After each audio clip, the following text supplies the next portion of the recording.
What is up, ladies and gentlemen? We are back with episode 3 of the Junk Box. Today we're going to be talking about sequels, remakes, and reboots all on this episode. Um, and I think it's going to be pretty damn good. We have a lot to talk about for sure. I think by starting, we should start with the very first one here, which would be, I guess, well, in the title it's sequels. Do we want to start with sequels? I guess we could start with sequels, and then we could go into remakes. Up to you. All right, let's start with sequels. So we kind of were already talking about sequels as well. And let's see. I gotta see if I can pull some stuff up. So if you have any remarking words, go for it. About sequels, Yes. I guess. It is an opportunity to improve on something that has already been done. That is what a sequel is, and hopefully they're good most of the time. I think the fact that sequels exist in the first place kind of there's that kind of risk that whatever you're making a sequel of is something people are going to be bored of by that point, or it's going to be too close to the original to a point where it's like kind of the same thing, and you Hmm. never really want to make the same thing twice. So it can be a tricky thing, and there's also we always I feel like we talk about expectation a lot on this podcast. Yes, There's we do. always the expectation that hold that is expect like when you're going into a sequel that you have this notion of what the first one is like, Hmm. so your opinion can drastically be changed about the sequel based on your original experience. So I think that's fair. Is there? I mean, for most of the time, the usual reason I would say why a sequel comes out is because, or in my opinion is at least the good ones, is when they're trying to expand the universe that they're creating, right?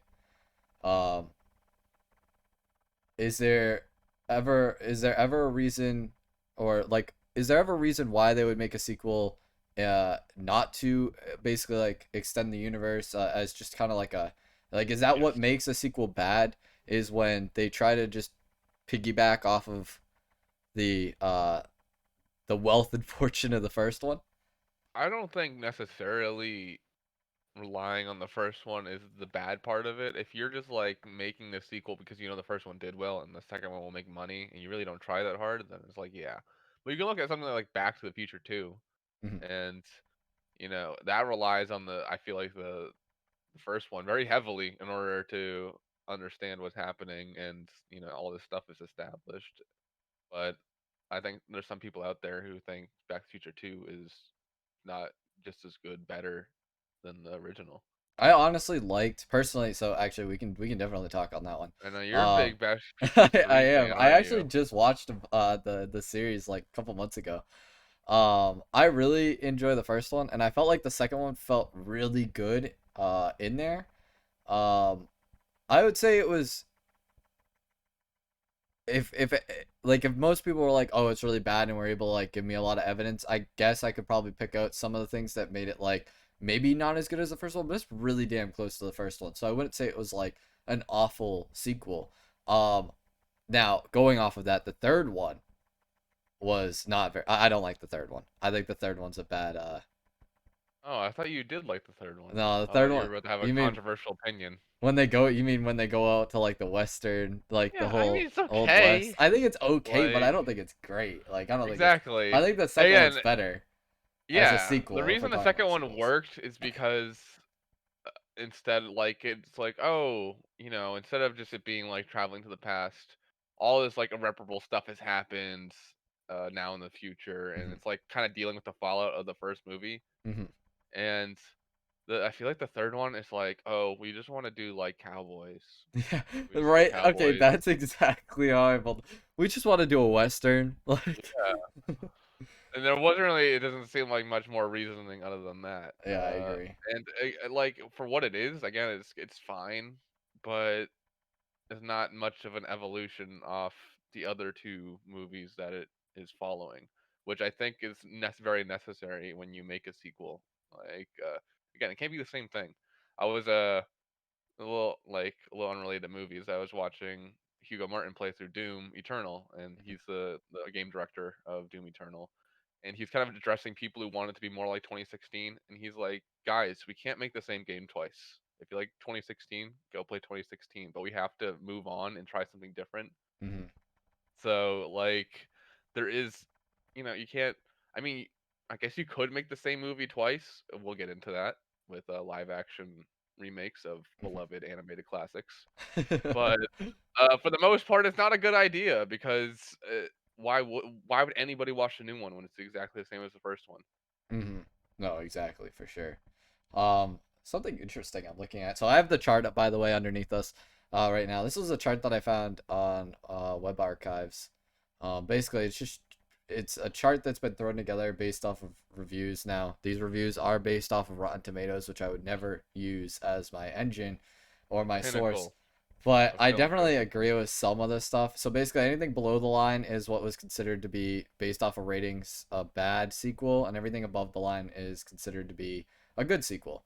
Right away, I can definitely tell you off to the right here. I'm seeing like The Dark Knight, which I think is amazing, personally, as a sequel. I Um, do too. I didn't realize The Silence of the Lambs was actually a sequel. That's a sequel. You probably would know better than me. Not that I know of. Sequel to what? And I have no idea what that'd be a sequel to. Yeah. Aliens is also up above the line, which would be Yeah. the Okay. sequel to the first Alien. Um, Obviously, The Empire Strikes Back is in there, Mhm. and actually, that one and Aliens. I guess The Dark Knight too. Those would be like my three pinnacle movies above the line right now that I'm seeing. That like I'm kind of using the reference for, like, if we're gonna talk about sequels, oftentimes when I see a really good sequel, it's usually one that I feel like goes and is able to extend the universe a little bit further, which we did talk about already. But like, I mean, The Dark Knight, Batman already exists from the first movie. We understand how he works and stuff like that. And they, instead of like kind of bouncing off of this whole idea of like, um the first movie was very much about like him overcoming fear, like this idea that fear, like if you're above fear, like it drives you, all this stuff. The Dark Knight is like a complete like different story. I mean, you have a different villain. You have the Joker, obviously, which, I mean, obviously the acting in that is very good, right there. And I feel like it's just a good representation of what like a sequel should be. Obviously, The Empire Strikes Back is like, again, an extension of a universe that they're just trying to build up this big, larger story than just The New Hope could ever provide. Mhm. Um, because obviously, when you leave The New Hope, you don't even know that Darth Vader is Luke's father yet, right? Yeah. I mean, you actually, you don't even find that out in Empire Strikes Back, do you? I think it's in It's the Return of the end, dude. Jedi. It's definitely. It's the end of. Come on. It's the Oh, end of right, when Empire they're on Strikes what? Back. They're on Cloud City, right? Isn't Yeah. that? I Yeah. hate you, and then he falls into that hole, and then Yeah, I forgot gets a about new that. arm. I forgot about that. I felt like that Yeah. started at the beginning of Return of the Jedi. I have to rewatch those actually. No. It's on my list because I've been watching The Mandalorian Yeah. quite extensively. But I think it's kind of interesting, at least for certain sequels, that you don't really need to know the first one to go into it and really enjoy it. Mm. Mm-hmm. Like Evil Dead 2 has a recap of the first one, like except with like different. It's weird. Evil Dead 2 is a weird case because it basically kind of retcons stuff that happens in the first one, Mm-hmm. just in the recap. Because I'm pretty sure they didn't own the rights to Evil Dead 1 when they were making Evil Dead 2, so they had to Hmm. like remake it, and because they couldn't use the footage, I think, or something like that. It was really weird, a really weird situation. But there's also other movies that I feel like, you could watch Aliens without seeing the first one, you know. Yeah. Uh I mean, they kind of, if you see It the first starts one, off. you have more like this. If you've seen the first one, it just kind of gives you a better understanding of why Ripley's doing what she's doing. Mm-hmm. But other than that, it's not necessary. Same thing with Terminator 2. Same thing with a lot of movies. I feel like even like Empire Strikes Back. Sure, that twist where Luke, I'm your father isn't as big as an impact if you didn't see the first one. But I Mm-hmm. feel like you could watch the rest of that movie and still just enjoy it perfectly fine because it's just a very entertaining movie and it's very easy to follow, and that's Yeah. why I think it was so successful. Uh, so like that is it's. it's interesting to see sequels almost completely stand on their own sometimes uh, in comparison to their original. Well, Jackass 2 did way better than the first one. Yeah. And not like any of the Jackasses, you could definitely watch Yeah, on I your own. know. Jackass 2 did I remember people really liking that. Yeah, like, and they totally stand on their own. Like, you could watch them out of order if you really wanted to. Like, Yeah, exactly. um, okay, so I guess where else I could go with this then, obviously last in our last segment we talked about like horror movies. I know a lot of like slasher films do sequels. Do we feel like the sequels like what, because they're not really extending a universe a lot of times, especially if you look at like something like Friday the 13th or Scream. I feel like those But two movies specifically just continue out, like instead of like continuing a universe, they're more just like continuing the slashers slashing. And I don't want to say like, I before I had said like riding off of the back of like the first movie's popularity. Do you feel like that's why they would do that, or do you feel like they're doing it for like a different reason? Like what's the drive to make a sequel on for something a that like slasher is like movie? a slasher movie or something like that? Because there's definitely a lot of them. I mean, you look at into it, like you got, like I said, Scream. You have Friday the 13th. You have Halloween. Like literally, It's pretty much almost every yeah. slasher movie Well, almost has a I think it's sequel. at least for slasher movies, it's just a very low risk investment to make Hmm. because it's an already established franchise that people will go see.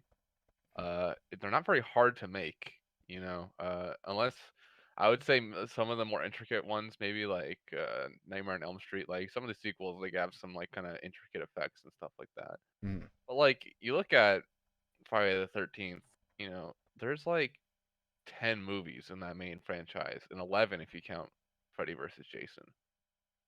Yeah. And are all of them so radically different from each other? Hell no. No. Like, the evolution is kind of just the intricacy of the kills and how spectacular they can be.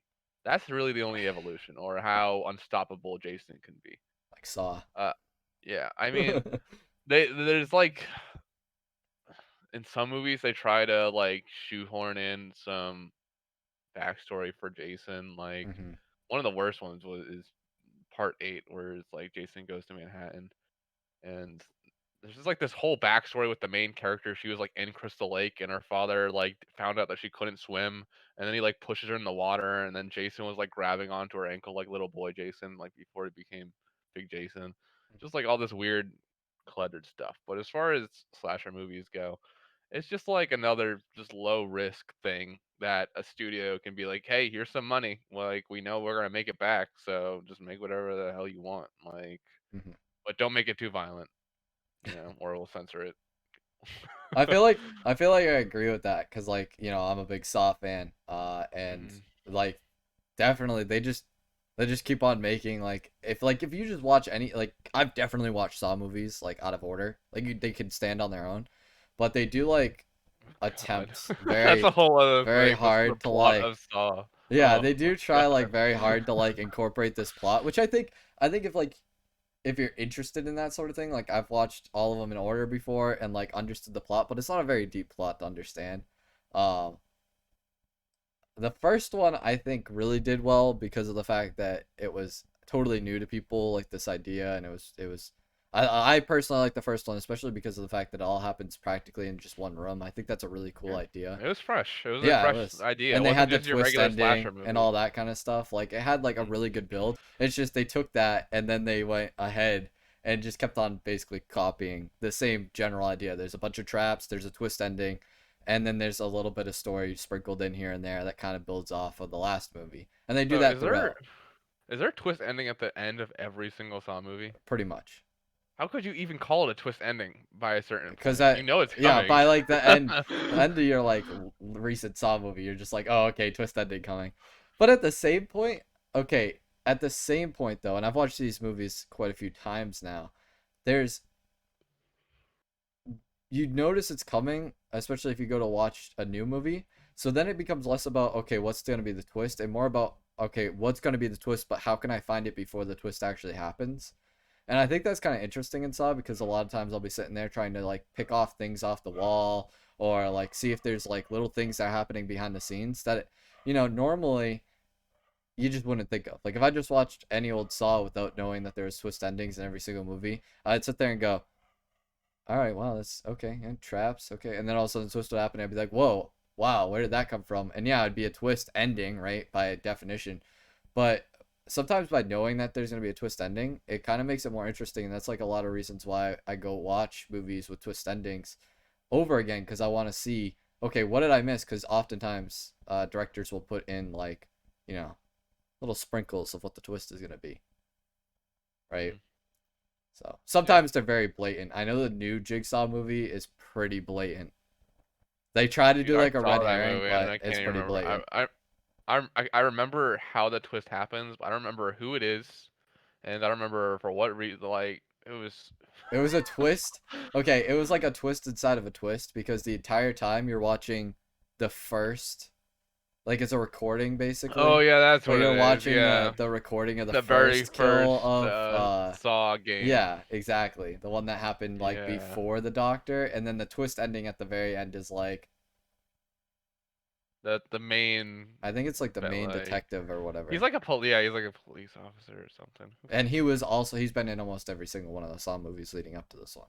Yeah. So it was like a double twist, but again, it was pretty blatant. Besides the fact that the recording, I think that was the only one that I was like, oh, okay. Didn't see that one coming until like the very end. But it was kind of weird that they felt the need to like incorporate that in there because um well, I guess we were twisted as the audience, but you're also twisted in terms of like the police were being having the same twist happen to them because they didn't know that all they were seeing was a recording and someone was just duplicating the dead bodies. That's still I don't know. I don't know. It It's a was such a stupid weird. twist. Yeah, it was. Anyways, and that's why like sequels just they don't usually do very well. I mean, it's very chronic. I mean, even on this chart, you look at it like the ones that are above the line, you could almost count these ones, but the ones that are below, they expand so far. So why do we think sequels do so bad all the time? Because usually sequels are of something that's very successful to begin with. So it's Hmm. usually a beloved movie. And then they go, hey, we're going to make this new one. You know, let's see if you guys like it. And they're like, it's not as good as the first one. So Hmm. therefore, it's not good. It doesn't do good. Yeah. Exactly. I I know. think that's the way to let people look at it is that they have like say you're watching Jurassic Park and you're like, "Oh my God, I love Jurassic Park. Jurassic It's one of Park my is favorite really movies." good. And then they come out with Jurassic Park 2 and you're like, I "Well, don't. that wasn't anywhere close to like the first one." I don't remember the story of So Jurassic Park 2. That one's I like haven't another seen one. it, but I just know it's not very good. Or at least in comparison to the first one. Like the first one is such a iconic movie. Hmm. And it's like how could you even try to top that, you know? And I don't think any Jurassic Park sequel since has come first to what the first one did. No, I don't think so. Jurassic World for me, the first Jurassic World, I thought was decent in terms of getting back to Jurassic Park and this idea that they wanted to make it more of a modern day amusement park, whereas the first one was kind of like uh, what do I call it? Like old, like kind of like an old style amusement park, right? Like I could imagine original Jurassic Park like fitting close to like like a Canopy Lake or something like that where they have like old wooden roller coasters and stuff like that and like it's not like a ton of modern stuff. Like it's modern science and there's I think other modern the things happening, but there's a lot of like rustic like old feel to it with like the Jeeps and stuff like that. And then you yeah. get Jurassic World with like these gyro balls that are like completely modernized and like hotels and restaurants and all that. And I think it plays upon like modern amusement park, like kind of like a Mhm. Disney. Yeah. And I felt like okay, that kind of could make sense in like the idea of it. Like this is years after Jurassic Park has fallen. They even had the touch, which I thought was interesting later on in the movie, where they end up back at like the Jurassic Park area, and he fixes up like an old Jeep and drives out. And like Okay. Yeah. I think even like the lady was like, "What are you doing?" And he's just like, "Oh, we gotta get out of here." And she's like, "In that?" Because like she's used to all like electric stuff. Like I don't know. I thought it Mhm. was like okay. Again, not definitely nowhere near the first one, but like it for me beat out probably the second and third one in terms of park. Yeah. Although I did like the third one as well. Uh, the story I think for the third one wasn't. It was either second or third. See, I can't remember now. I think it's the third. Is that the one where the plane crashes? Dude, I haven't seen either of I them. don't know. I have no idea. Anyways, one of them, whichever one it is when the plane crashes, I thought was reasonable. There's one that, hang on, I gotta look this up, make sure, but what Jurassic Park 2 was probably not I the think one. Jurassic Park 2 had like Vince Vaughn in it, didn't it? Did it really? Or something. That's what I thought I remember, but I could be wrong. See, I don't remember what Jurassic Park 2 is about in comparison. I'm not seeing it based off the images either. But anyways, I probably digress here because no, all right, yeah, so I was right. Jurassic Park 3 is the one where they crash a plane. To me, that made more sense. The 2 1 just seemed kind of like boring, and I don't even really remember it that much. But Jurassic Park 3 was the one where it would just happen to be someone just like flying basically over, and they crashed the plane. And I was like, Hmm. okay, like, and now That did they're it like for you? trying to get out like of the island. I don't know. Well, I mean, it made more sense than like in 2 they purposely went back because they wanted to like, I don't know, get DNA, and then it ended up being more than that. There was like a twist, and it was actually to make sure that it was safe for these people to come in and start tranking dinosaurs to bring back to like like San Diego So or you something. just like the reasoning for why they're there in the third one? Yeah. Okay. I mean, for me, it was just kind of like a different reason, same movie. No, yeah, I Hey, we're agree. on this island. And there's There's dinosaurs. dinosaurs. Oh shit, better get off the island. I agree. I agree.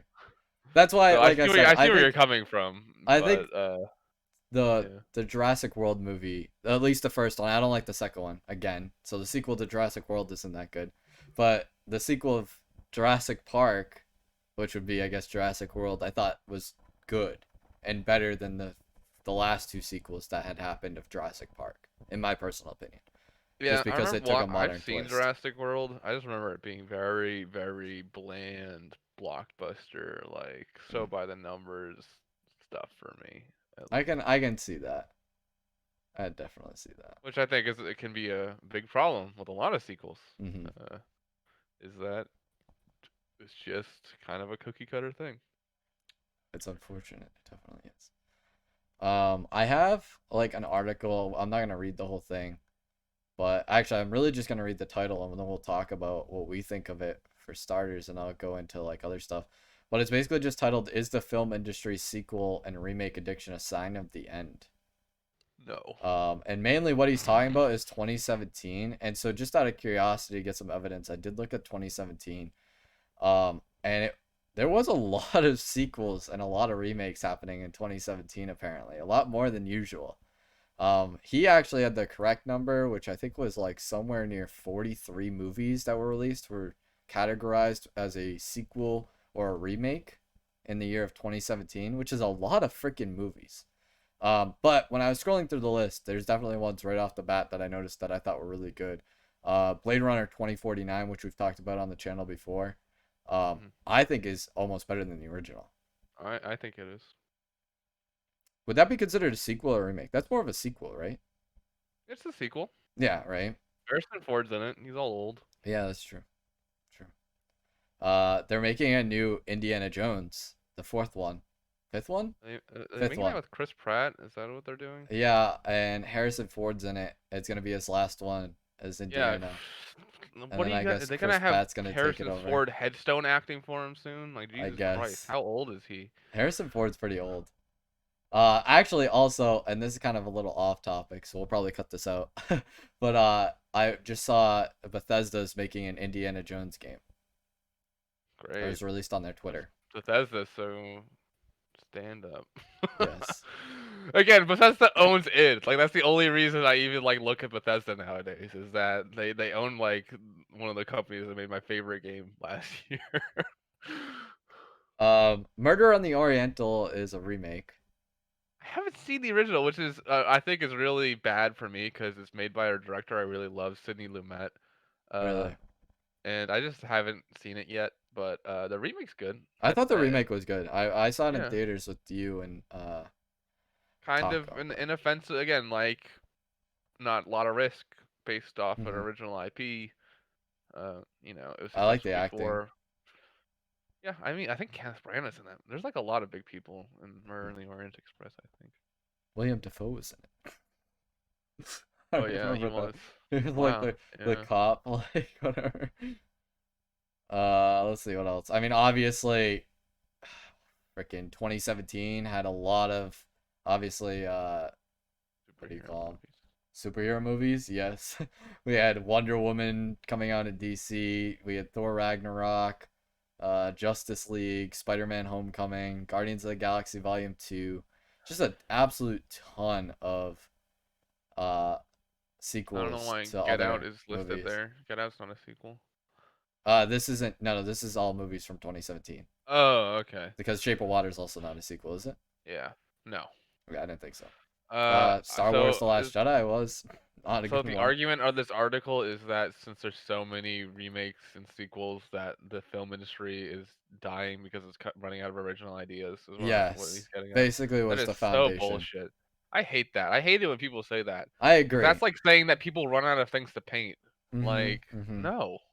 Are you joking? No. But I do think we can base off of that. Why is it that we are in an era of remaking and sequeling so much? People eat it up like it's Because it's a money fucking maker, really, is what it is, yeah. right? That's That's what really I what it is. yeah. People, you have no idea how many people flock to movies like that. Mm-hmm. It Mm-hmm. is insane how little risk it involves because you are guaranteed the profit almost every time. Well, yeah, because if you come out with like this even happens with game design, right? You come out with an original IP, like there's a ton of risk involved in that because Uh huh. here comes something that is totally new, no one's ever heard of. There's no basis for it at all. So it could be good, could be bad, who knows, right? But then if it does extremely well and you go, okay, we're gonna make that again, but we're gonna make it two, the second one, right? People are gonna automatically be like, okay, this is gonna be great, and it could be just okay, right? But like at that point, you've already sold. Yeah. With games is a little bit harder. We'll probably get into game remakes and sequels as well, because there's definitely been a lot of those as well. So we'll talk about that. With games is a Yeah. little bit harder because there is risk involved because they'll just refund it. You can't refund a movie ticket once you go to the movies. Well, I mean, with the it's not really. It depends on what platform you're using, whether or not it's easy to refund it. I think. Wait, can you Like actually place refund? Oh, I'm talking about video games. Sorry, Oh, I not was the talking refund. about movies. I was. No, I mean you could Okay. go and complain, I guess, and they might give you a Hmm. free ticket in return, but not really. It's less like you gotta look also with video games. It's $60 versus 10, True.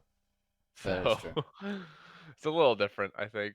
Um, but Uh, I don't. You think the fact that people can refund it is like a huge detriment to video game sequels? Oh, I don't think it's a detriment. I think making a sequel of a video game is still just as easy as making a sequel for a movie in terms of, the act of risk Hmm. involved. But I do say that there is possibly just that smidgen more of risk involved in doing games because of the fact that it can be refunded, Oh, right? okay. If like something like you know, I don't know, pick your sequel does extremely bad in game design, a lot of people are going to refund it, so that company doesn't necessarily get the same amount of profit. It's not like when if a movie goes out in theaters and everybody flocks but everybody hates it, it gets a bad review, they still get all the payment from the people that went even if they hated it. You know what I mean? Because they can't Yeah, refund that. I know, but don't you technically have like if to not play the game in order to refund it? Basically, like what is On Steam's Steam is rules? two Is it like hours 2 hours? Yeah, that's like barely playing it. Yeah, it is. For most games, it's barely playing it. I can agree with So that. if you return it after that long, then you obviously didn't want to play it in the first place, I guess, Hmm. right? Or I could see something's that. really wrong with it. Although, a lot of people could tell that Cyberpunk wasn't great in 2 hours, apparently. So, Well, that's for bugs and stuff. yeah. Another going back on remake or sequels. Sorry. Uh, I thought was an amazing remake. or sequel, both. Oh yeah, okay. I I guess it mean, and it too. It was technically a remake of the old It, and then yeah, it too uh-huh. was a sequel Or to It. you could consider it a reboot because remakes are like kind of um the same plot but redone, and Mm-hmm. reboots are kind of like taking the same plot but revamping it and changing it and stuff. Mm-hmm. I like So it, the first one, as a reboot. I thought it did extremely well. yeah, I liked it too. And I think the second one pulled it a little bit further. I did have some issues with the second one, but not a ton. I don't think it's as good as the Pretty first one. business lady says egg. Egg. Eggs. Eggs. Could I offer you an egg in these trying times? What else is there? There's a ton of just stuff. 2017 had a lot of good titles though as well. John Wick Chapter 2 was a sequel. Yeah, I like that one. I thought that one was good. The Egg. Raid 2, the Raid 2 is definitely a sequel that is the first movie but improved on in almost every aspect. Oh, that one was good. So if anybody's looking for a kick-ass like hand-to-hand combat movie, the Raid 2, you don't get much better than that maybe besides like Drunken Master, So the Raid original. 2 is the only one out of the Raid series that I've actually seen like half of. What's my opinions on eggs? What's our opinions on eggs? Uh, I like them. Eggs are good. Depends Yeah. on how you have them. Scrambled or over easy. There's more ways. Or in an omelet. I don't know. There's tons of There's ways to lots eat of ways. eggs. There's not just two ways. Alright, we're talking about just the two ways. What is the sequel to the egg? Is it the chicken? Oh, that's a good one. Is a sequel Okay, to the egg a chicken, or is the sequel the egg? exactly. I think that is the age-old adage. Or is it a remake? um um, what are we talking about? no, not that question. Derailed me. Oh, I Yeah. was talking about the raid. Yes, Oh, Alien Raid 2. Covenant came out in I don't 2017. want. Alien Covenant's not good. I don't want No, that that one's one. awful. Um, Yeah. really bad. So yeah, actually, we were talking about Raid 2. Sorry. Raid 2 is the only one that I've seen half of, and it was because when I had gone over Yeah, because Tommy's you were house, it was sitting. with you guys, Yeah. and I actually thought it looked good. Like it did pretty good. So. It's amazing. It's so good. But yeah, I think there's a lot of good sequels, and Hmm. there's also probably just as many bad ones. Oh, And definitely. whether or not they're good or not is really, I feel, down to how much whoever's making it really wants to try to make something new. Because if Just they gonna don't pull want back up to, the they really chart. don't have to when it comes to sequels. They can really just not try if they want to, and it can still be successful. Should we But continue talking about eggs, or should we talk about cheese now? Actually, we're talking about sequels, remakes, and reboots.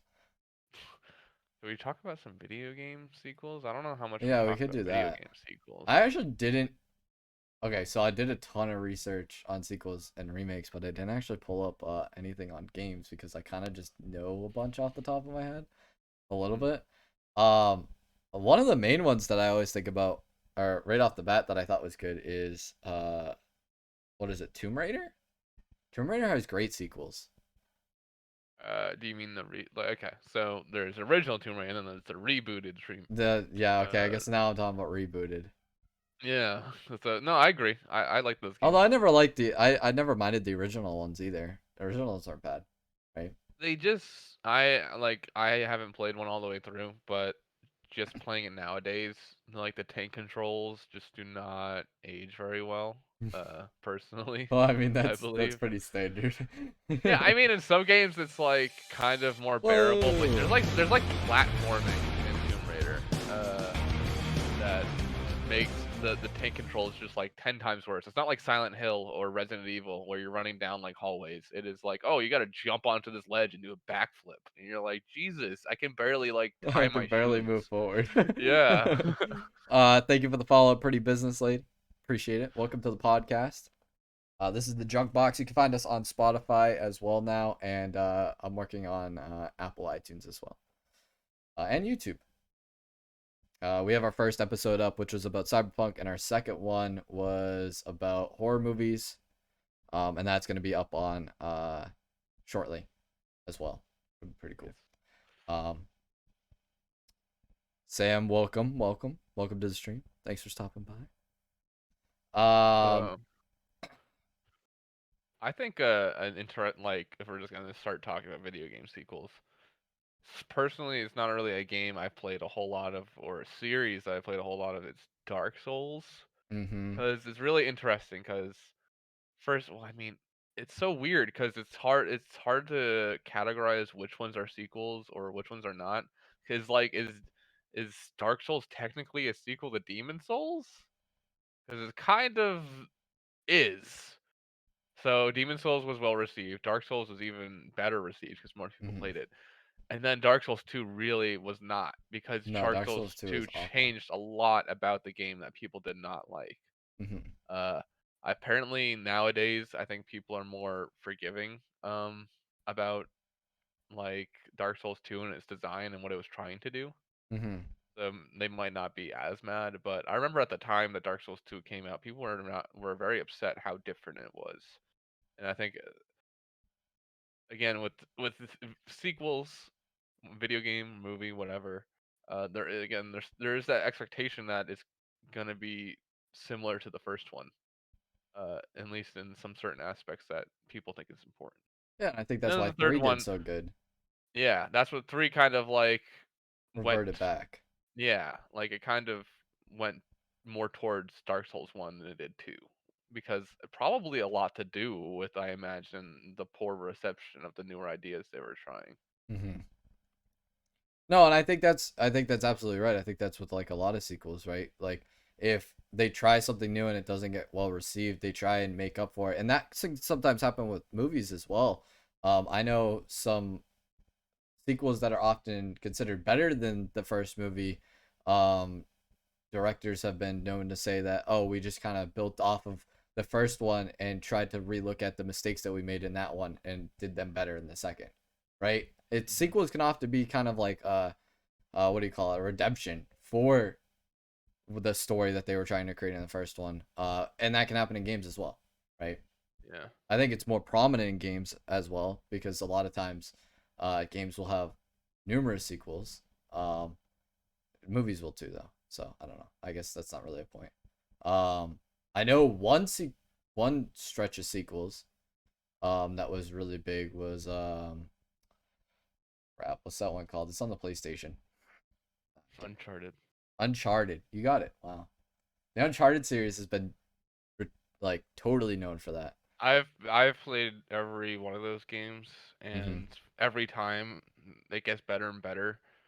Like some people are just like, oh, I think Uncharted 2 is like the best one, and Uncharted 2 is a really good game. But I honestly think each one is better than the last one, which is what Mm-hmm. I feel like you should think Yeah. looking at a series of games like that. Is that you hope they improve on what they did in the past, and I think they did 100%. And it also helps going from game to game having the same characters. Mm-hmm. Kind of that comforting comfort food type feeling when you see the characters that you know and love, uh, palling around again, which is cool. No, Uncharted is great. I think Yeah. that's definitely a I think case of it's a really good. good game set of sequels.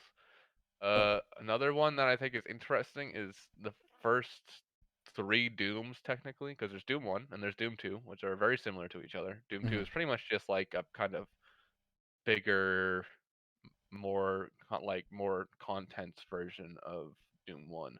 Mm-hmm. And then Doom 3, they're like, let's throw all of that garbage out the window and make a horror game, I don't like Doom uh, 3. an atmospheric horror game, which a lot of people don't, because it's not like Doom. No, it's not at all. I don't think it's a bad game. It's just Not Doom. survival horror is not what Doom was about. Like I understand what they're trying to do, but I think they definitely learned from the mistake of Doom 3, and that's why 2016 was so good. Like we got to Oh do yeah, like a whole 180. Like the people did not like that. Um, definitely. I Pretty mean it's Business also Lady weird. Oh, says, sorry. I'll 100% watch the horror movie one. Horror movies are awesome. They are. We definitely do a lot of talking on here about horror movies, no matter what topic we're talking I about. just know too much about them. Yeah, I we gotta really like do. say it out loud so there's some more room in my head for more movies. Like you could honestly talk to us about any horror movie, and we'd definitely be able to go off on a tangent about that. Yeah. But Continue. Doom 3 is interesting because it's not technically Doom 3 because Doom 64 came out Mm-hmm. and supposedly is like a better sequel to the first two Dooms than Doom 3 is, just because it's more to that classic formula. Mm-hmm. But uh, I think that's just an example of them doing a radical experiment that just didn't work out. I'm sure in some cases it does. Like I feel like 2016 Doom was kind of like a radical experiment because from what you if you look at what they were trying to do originally with Doom, they were trying to make like a military COD shooter with it because that was kind of like the flavor of the month at the time when they were developing it. Mm-hmm. And they were just like, ah, no, we gotta like change all of this, go back to the roots, like of why people play Doom. They play it for that intensity, and then they added modern things like glory kills and Mm-hmm. you know better AI and Well, and they did a great more job with the complex health levels. system. I had like written an entire paper about their health system and Yeah, that, and and the then they fact that it improve on it forces. on Doom Eternal, because Yep. like that set the foundation for that promotion of aggression to get your health back. Mm-hmm. Doom Eternal takes that idea and then just like completely runs with it, where you have like four different abilities that are your resources that you need to go in and get in their faces to use. So when it works like that, when each sequel works like a step on a set of stairs, those are the best kind of sequels that they have elevated the original concept. Uh, Definitely. yeah, All right. Let's move into remakes. And I feel like remakes the best place to start. We can't go anywhere else without talking about this. Disney right now is, I mean, on a remaking hike. I mean, the hike I of a think lifetime.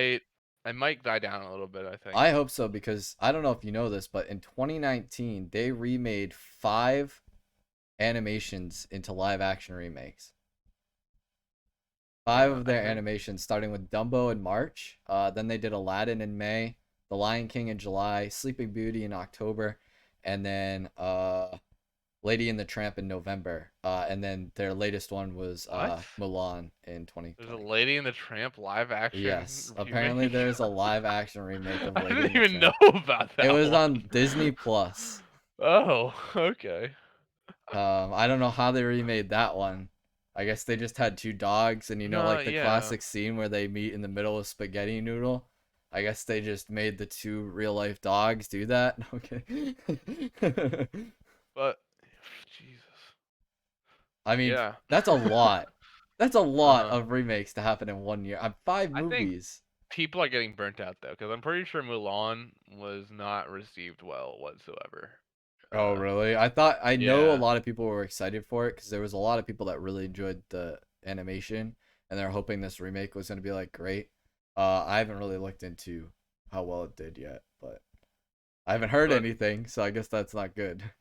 hmm I think they're really they're they're capitalizing on it so hard Hmm. that they're gonna burn people out of it really quickly. I think a couple years from now you'll probably still see them, Oh but yeah. not at the frequency of five a year. I No, doubt that's it. crazy. I Like know Aladdin was a weird one. So many people are like that one was weird cuz like I guess like the CGI on like the I saw that genie one. was like wicked weird. It was fine. It was fine. Are you like, Again, why? are you It's trying to like hold back some you pent gotta up look at aggression? it. Even just like besides how it looks, just generally, why would you ever trade Robin Williams for Will Smith in any universe? Right. Like, don't bother. Like, I'm like, there's nothing wrong with he did animations. fine. I know he did. Also, Will Smith did fine, but it's like, Hmm. why would you do it when one already exists? Exactly. I agree. I agree. That's better. I There's mean, like things they try to change to like make it a little different, but it's such a negligible like it doesn't matter at all. I think they add like one new musical piece or something, mhm. and they change the plot a little bit, but yeah. I mean, eventually they're gonna run out of animations to remake too. No, they right? got their whole archive of like public domain, man. They're I good. guess because they've already remade like Alice in Wonderland. Like Oh God, they that's did that really one. They considerate. did Maleficent, Cinderella, The Jungle Book. Although I did again, Jungle Book was one of the ones that I heard did well I saw that one. Yeah, it's as opposed fine. to the animation. I don't know. Again though, a lot of the animations, even though that they were done like, especially some of the ones that they're remaking, which were like the early to late '90s, like you could still go back and watch them, and they're totally fine. They feel like they Hmm. fit fine. Like Beauty and the Beast was never a bad animation. No, sorry, So wasn't. like to go and remake it, like I'd have no. I mean personally, but that's also me because I'm a horror junkie and like intense thriller junkie. But like me going to go see a Beauty and the Beast remake, I'd just go watch the like original. I don't know. I just that's the way Yeah. my mind works. And same thing with anything. Like eventually they're gonna get to the point where they're gonna remake like Toy Story as live action. I had like I think I made a joke like a while ago that there'll be a point where they start remaking the live action ones into animation again because Oh they my forgot god! the Can you original ones imagine existed. that? I'm just waiting for the Cars live action remake. Okay, Yeah, with a bunch of cars with talking pieces. that would be a horror movie. My God, Oh my god. like Uh, Christine up in there. I just watched Cars though, and again, it's another one of those animations. So I was like, this is good. Now, again, if we're going back on sequels though, Cars 2 I don't like. I thought the Cars 1 was great. I haven't seen any Cars sequel, so I don't I know. haven't. I watched the second one and then I was like, where the hell are they going? And now they have them like overseas like cars where they're like in Italy racing, and it They totally fighting went. communists I guess I overseas. don't know. It went totally like bonkers. There's like spy cars now. Like I don't know. It's like a whole Oh, nother so they like are fighting crazy. communists. Maybe who knows? I don't know. I don't know. I haven't watched them. I just know like the first one was like an interesting idea and I thought it was good, and then from there they just blew it out of proportion. They took a good idea and just was like, all right, let's now like make them race in like Italy, and they're getting okay. Now we're also gonna have like a James Bond moment where there's like spy cars like doing At backflips least they're off of trying something roofs. different, man. I I'm okay guess with that. that is fair. That is fair. They didn't just like remake completely, right? Yeah, but it's But I also think like a sometimes they kids just movie, need to let it die, so you know? yeah. Oh yeah, that's more. I feel like that's more of a problem with TV. Oh, that happens all the time in TV, There's right? just TV series that just go on way past their expiration date because people will still watch it, and the network's like, we're not gonna get rid of it if we're still making money off of it. Hmm. That's definitely So, something we could totally talk about because technically each TV season is just like a sequel to the last one, right? So I think like the best one that you could ever talk about, in my opinion, that I just finished watching it was Breaking Bad. I mean, they knew exactly where to end that. It has a very nice ending to it. I think it wraps everything up, and there was no need for them to go on, even though they could have. They definitely could have. that's what Better Call Saul is for, the spinoff. You know. Well, yeah, I guess right. But like, if you make Hmm. a spin-off, then it makes sense. You know what I mean? But there's Yeah. some like we could talk about The Walking Dead, which is total. I mean, it's. I think they're still making episodes for that, aren't they? I have no idea. I fell But off it's been the Walking going Dead so wagon in like long. 2013 or I did something. too. I watched the first three seasons and I was like, oh, this is good. But then by the end of the third, they started like it became more of like a drama than what I thought. Like I remember the first episode. I've rewatched the first episode before. The first episode captured everything I thought like was gonna be great about it, because it was like dude like wakes up and he's like walking through and now there's zombies everywhere, and like it Well, wasn't yeah, it's a trauma good. ridden. It was like really Uh-huh. good. And It's a then good they just introduction because you're in the same space that he is. You're waking up hmm in this world. You don't know what's going on. It's a good framing device for the entire story. for sure. But I would kind of. You said that it becomes a drama. I think it was always just a drama. You Like it's think kind of so? just like a soap opera. Especially season two. Season two. I don't know if you remember season two when they're on that farm.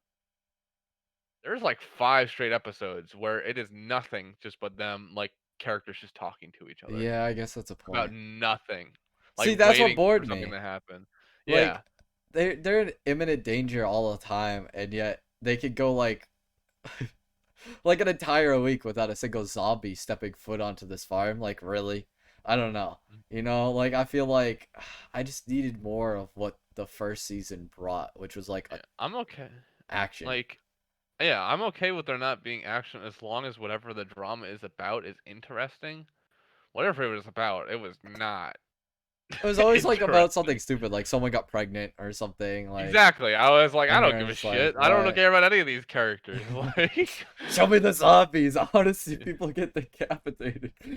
well, no, it's not so much that I need to want to see the zombies. It's just that you gotta give me a reason to care for any of hmm these people. Like, It wasn't which is what like they're trying to do. I understand if you that, took but out all like the bullshit of like the talks, like there was a couple of good points with characters. Like the first season, he like locks what's his face up on top of the roof, right? In like a later his season, name's he like comes Mad Dog or back. something. Yeah. Yeah, like in a later season he comes back and like there's a whole arc with that and he's like still pissed off and stuff. And there's like this whole thing where he's trying to attack but he doesn't realize that his brother's there. Like it was kind of interesting. Like yeah, that's kind of drama-ish, but it was important because it related to what you've seen in the past and like there's a whole story with that. Yeah. But where I fell off was the episodes where it was just bullshit that they just like filled in. Yeah. Like it I had no mean, I think. correlation with like the real build up of the story or something. hmm I mean, Shane's. I remember Shane's arc being a good one. Mhm. Isn't that his name, Shane? I think so. Yeah.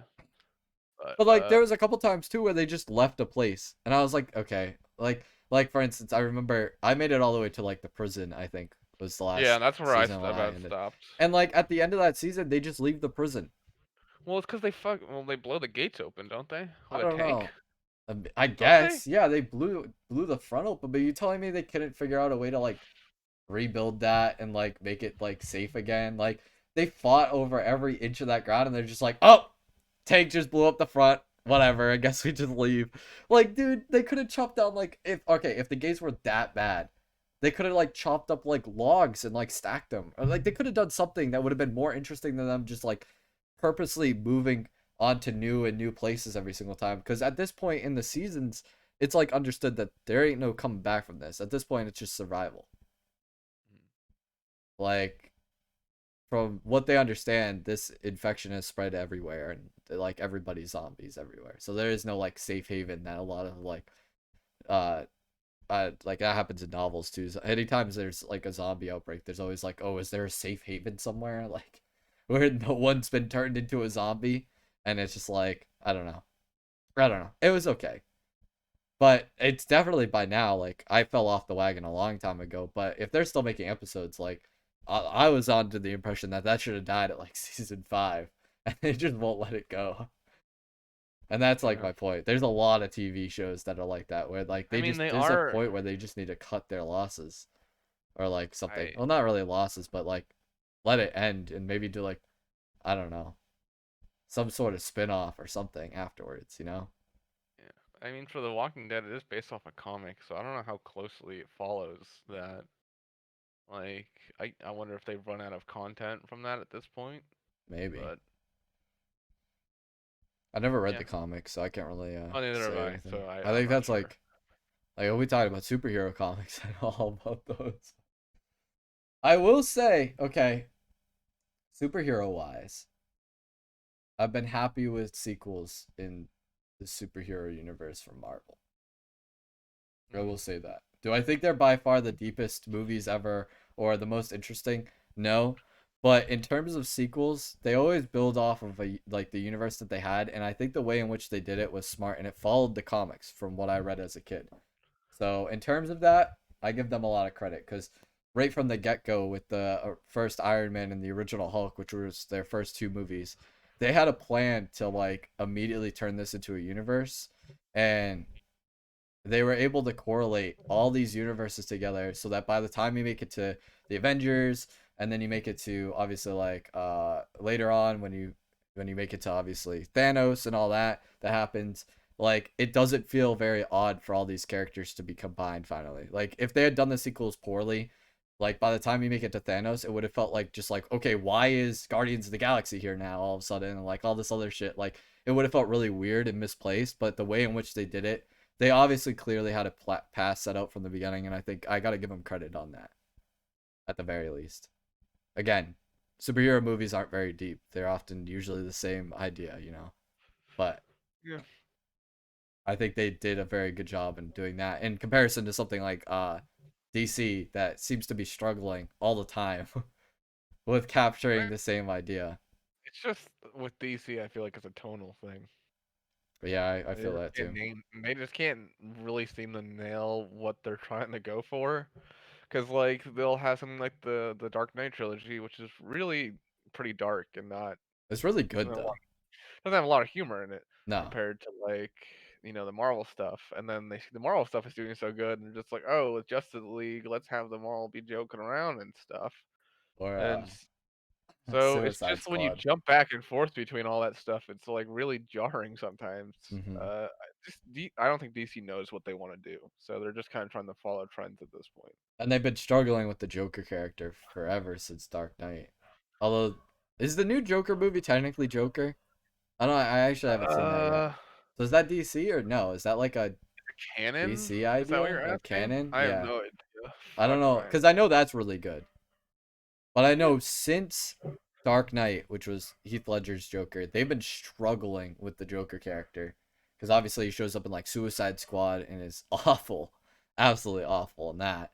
And then from there, I don't know. Like they just have a hard time with that. And also Batman. Batman's been kind of weird at It points. depends on if you're talking about live action or not. In animation, I feel like Batman and the Joker have been handled really well because the Oh, Joker I is not. agree. But technically that was before the Dark Knight series, wasn't it? That the animations were No, out? there's some animated movies that came out after Dark Knight. Oh, okay. I I think The haven't seen Killing those. So. Joke came out like a couple years ago, Okay.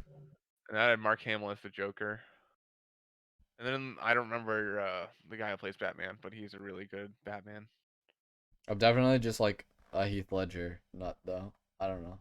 There's something Oh, about he's that good. acting that was like really good.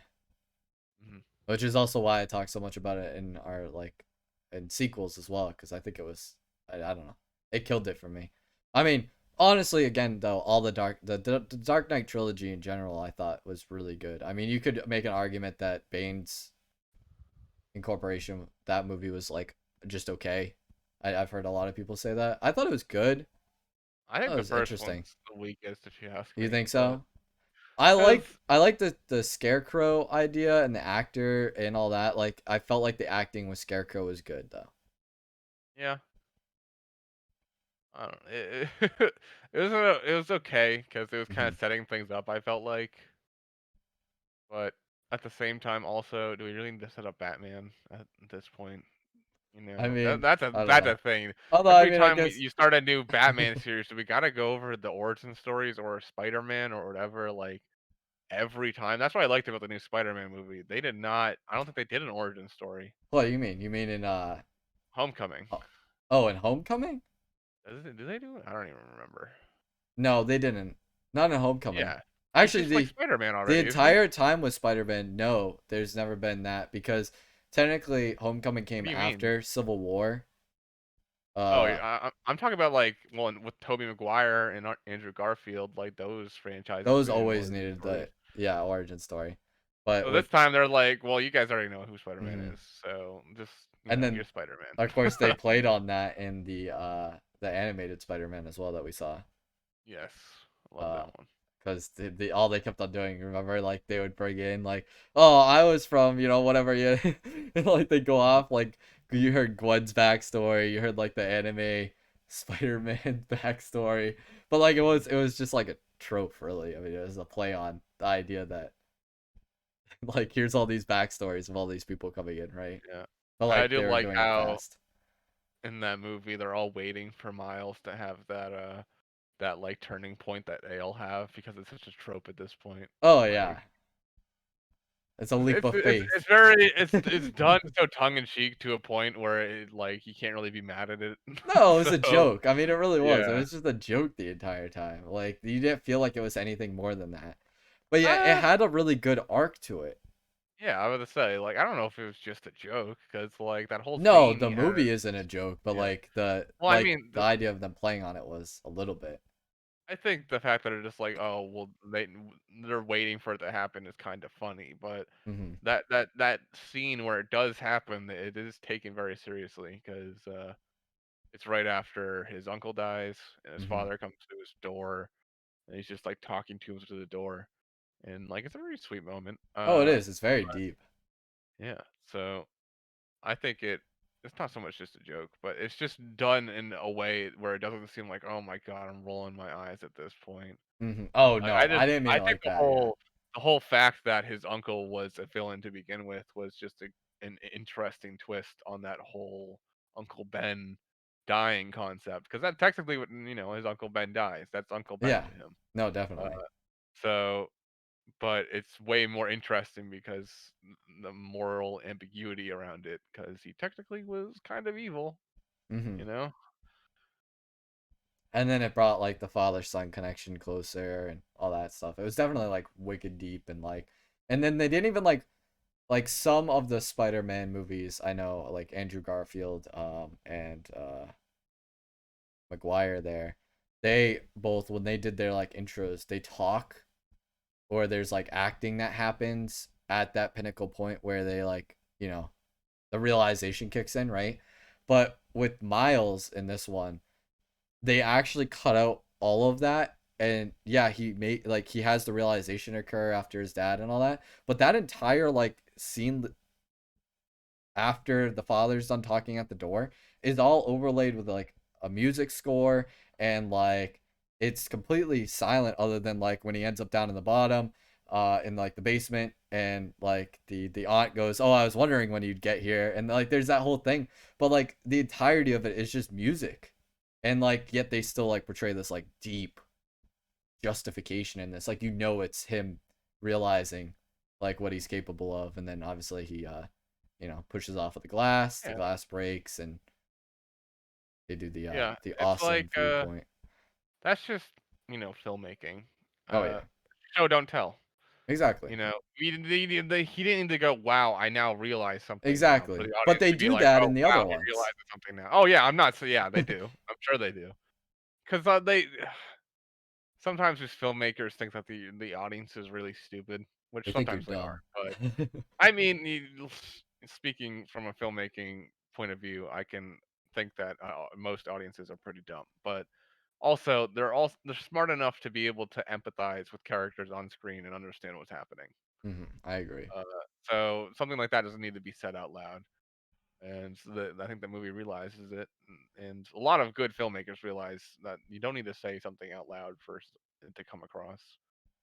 Uh, Movies that don't realize that are the ones that are you're like, oh my god, it's like expedition dumps, or a character is like Hmm. saying how they're feeling out loud, or I don't know, but yeah, it's a very confident movie, very confident sequel. Now I one don't even know if you'd even interesting. call that a sequel. Would you call that a sequel? No, Into the it's not. Spider That's Verse? all on its own. Like a spinoff? Yeah. It's like a complete spinoff. Yeah, it's definitely a Yeah. spinoff.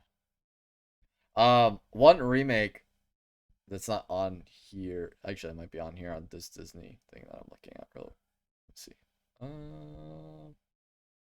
No, I don't see it. Um, there was a remake by Disney on. Well, I mean, most people know it. The I was gonna say Alice in Wonderland, but it's not Alice in Wonderland. It's the Wizard of Oz. That's What? actually a remake. Like the old one is a Even though remake it's of Living an color? older one that is not good at all. So for like in talking about remakes, the one that we all know and love with like, the dazzling red shoes and the flying monkeys and all that shit that, we grew up with.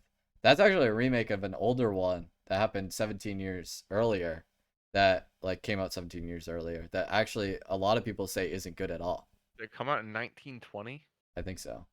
Because I think Alice in Wonderland. Not, I mean, not fucking hell. Now you got me saying it. Wizard of Oz was like 1937, wasn't it? I didn't know it was a sequel or a reboot. So Wizard of Oz, the one that we know of, came out in Uh-huh. 39. Oh, that's close. What was the original? Uh, Are you sure? That would have been really early filmmaking. I'm like pretty That'd be certain. that would be like I'm talking about the one that's Technicolor. Yeah. Yeah, so there was one that was not Technicolor that was black and white before that. If you're saying it came out 17 years before Wizard of Oz. That could be like, like pre-sound.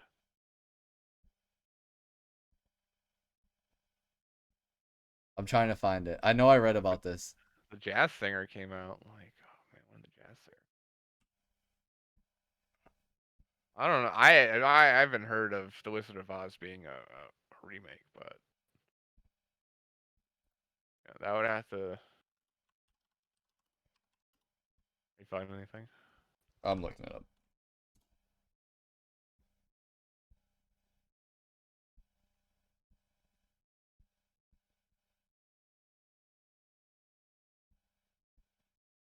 I didn't know if that's the case. I could see it being based off of like a book or a play or something, but it's kind of hard to imagine that there was a movie before it. I don't know. I'm not Judging finding by it. your silence, you're not finding it. Yeah, I don't think it is. Not that I know of. Oh, no, Again, 1910. It was technically considered to be it was called The Wonderful Wizard of Oz, and it was a 15 that's minute definitely film in pre-sound. 1910. Yeah, that would have been completely without sound. That would have been all title cards. Yeah. So I guess that would make sense that the remake would be better than, right? Well, yeah, I In mean, that case. The Wizard of Oz is a great movie, but the reason it was so successful is because of its use of Technicolor. Technicolor. Well, actually Yeah, everything that happens in Kansas too is black and white as well. And then it wasn't color until they yeah, but got you. to Oz. Well, yeah, yeah, That was like the whole like big reveal of Technicolor. yeah, which is beautiful and very it was very expensive at the time, and that's why it hadn't really been done before. Because it's basically like running three cameras at the same time to get one picture. Mm-hmm. Uh, so very costly, but beautiful, beautiful, definitely. I have a I'm lot not of sure. remakes on the I screen would right now. I'd be curious to know how successful like how much of its success was based off of the fact that it was in color. Mm-hmm. It would have done just as well if it was in black and white. We have some sequels up. Yeah, I'm looking at them. Scarface was a sequel, Yes, there is an original Scarface from like, or not a oof, sequel? Actually, it was a remake. Yeah, yeah, from 40, like 39 maybe. 32. Damn, okay, even earlier than I thought. Yeah, it's basically that Scarface's Prohibition era uh Scarface, where I've seen it. It's a good movie. The remake is better, you think, Yes. with Al Pacino? I mean, it's kind of like weird to compare it to it because like technically the original Scarface is like a gangster like movie classic. Mm-hmm.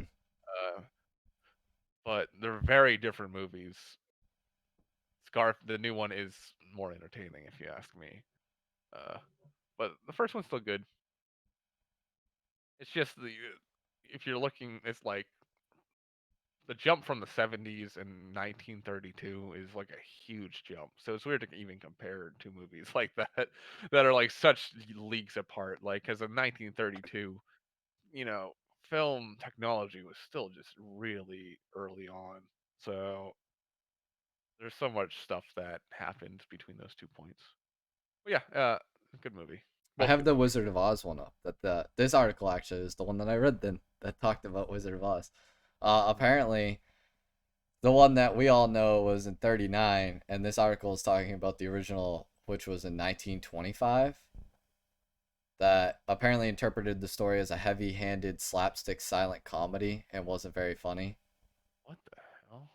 Oh, So, in 1939 they remade it, and that was obviously the Technicolor one that we all knew and yeah. loved. Um, this one talks about the Thing as well, because obviously we had talked about how the Thing is the remake. Um, Uh, and now there's a remake of the Thing again, yes. which I haven't seen that one, but I can say personally, the Thing that I know of is good. I like the Thing. Yeah. I haven't Like seen the original though either, so I guess I can't really from be the one to make it's that almost more of mark. I would say a reboot because it's so drastically different from the first one. Really? Like the very first one, uh, is basically like a Frankenstein's monster, where Oh, the alien is okay. just like this huge thing that they just like light on fire. Um, and then the one from '82 kind of just takes really the only thing it shares with the original is that there are a bunch of researchers in the like North like Antarctic, Hmm. and there's an alien running around. That's really The the only gist. thing that shares. Yeah. But then the sequel, Jesus, the remake of the '82 one, Uh, is technically a prequel. is it? Yeah, because it again. I feel like I've said this like to you 10 times. It's like it's the Norway at the beginning of the movie where those the guys in the Oh, helicopter chasing the I car. forgot about that. Yeah, so it's It's the what the happens at that base Norwegian camp. before. Okay. Yeah. So it So must show then at the beginning them digging up like the. I guess I haven't seen it, but I haven't seen it either, but I that's that would like tell like the whole story there. Then that would make sense. yeah. I guess that would But that's fit. I feel like that's more closely related. That the new remake is more closely related to '82 than '82 is than to like the 51. 1953 version or 51. Yeah, Uh, but I guess yeah, that's fair. I mean, obviously for me, the thing, the original, like not the original thing, but the thing, is good. I think that one's amazing. So yeah. Well, I the think remake that's was really good. supposed to have a bunch of prosthetics effects, Hmm. like and they cut them. I don't remember why. There was you can still find footage of it. They have like some gnarly, really good looking effects they made for the remake, and Hmm. then they redid all of them. They put a bunch of CGI over all of the actual stuff. I couldn't really tell you why. I think it might have. If I'm trying to remember the reasoning, but I think if I had to guess what the reasoning was, it was that some of it was in CGI and some of it wasn't, and they thought that it was too jarring to go from one to the other. So they're like, we'll just go over everything with CGI. Like, gotta make it consistent. I mean, do have to make it consistent. Yeah. Is John Carpenter still making movies or no? No, he's No, not really. he's too old. That's too I bad. don't think he's made a movie in a while. That's too bad because I mean his movies are absolute legendary. No, I think he just smokes pot nowadays in LA. The Heat was another good remake. Heat? Are you talking about the Yes, Michael Mann Heat? Heat with Wait, Robert De Niro and Al what Pacino. is that a remake of? I think I know that you're right that it is a remake, but I don't really remember like Let's what see. So of. by the time What was Heat the arrived in original? 1995, film fans were ecstatic to finally see them trade lines. That's Al Uh, Pacino and De Niro. yeah, It's a really good movie, but yeah, what is that based off of? L.A. Takedown. Yeah, It was okay. an So It yeah, was a that could be. 1989 TV movie called L.A. Takedown. Really? Yeah. Huh. Oh, I have an interesting topic to bring up. Sure. Go for it. You know good old Reservoir Dogs, right? You've seen that movie? No, What? I still haven't seen that movie. Oh, okay. Well, then I guess you really That's that's the one with like all the names, Quentin right? Tarantino's first movie. Yeah, yeah. Got Harvey Keitel, But they Steve have like Mr. Buscemi. Blonde and all that, right? Yeah, Mr. Okay. Blonde, Mr. Orange, Mr. Blue, Mr. I Brown. like that's the amount that I know of it. Also, Yeah, they have that scene, I think you showed me it, where he's like cutting off the ear. Is that in Reservoir yeah, Dogs? yep, Yes. yeah. And he's like So singing. basically, that was when that movie came out, everybody loved it. It was a Hmm. big independent film success, launched Quentin Tarantino's career. Uh, that movie is basically just a ripoff of I think is either a Japanese or Chinese movie that is like the same exact plot as Reservoir Dogs. So there's this. Really? So yeah, Tarantino's always kind of been a little controversial in the way that he steals things from other movies, but Hmm. the plot of Reservoir Dogs is almost exactly the same as his other movie that exists. So there's like kind of talks around whether or not he should be like condemned for that almost, I guess, for being really blatant and stealing like an entire plot to a movie for his original one. Those movies are good though. Yeah, I mean, that's why people I think it's less of a contentious point is because people just love this movie so much, and Hmm. I love Reservoir Dogs. Like, even knowing that now, I'm it's not like it's gonna really affect my opinion of that movie. I still love that movie. No, definitely, I agree. So, Something we already I just talked think about as well. it's It interesting. Yeah. it was an amazing remake on the first one, I think. Mhm. Um, I don't know. I mean, I can't really say anything besides that. I think it was really good. The only thing that I've heard people like talk about in terms of it that they didn't like in comparison to the first one, or the original, in terms of the remake, was they said that they would never approach this clown. Like this isn't a very approachable clown, whereas like the original it had a clown. Yeah. I guess that's a point, but in the How same often way, in the first one do they approach him? Do they do that? I mean, I'm not wait, no, hold on. Let me rephrase that. In the remake, how often do they just walk up to Pennywise? literally the only time there's ever a point where they walk up to Pennywise is the opening scene Okay. with Billy, Yeah. You right? mean when he's in the sewer? And he's in the sewer. Okay. Yeah, So because that's other what than they're talking that about approachable. oh, But at the well, same time, like you're talking about there's some different dynamics happening there, right? It's a young kid that you know is going after his boat. You have a dark, rainy day. Like there's a lot of things that could have played into that.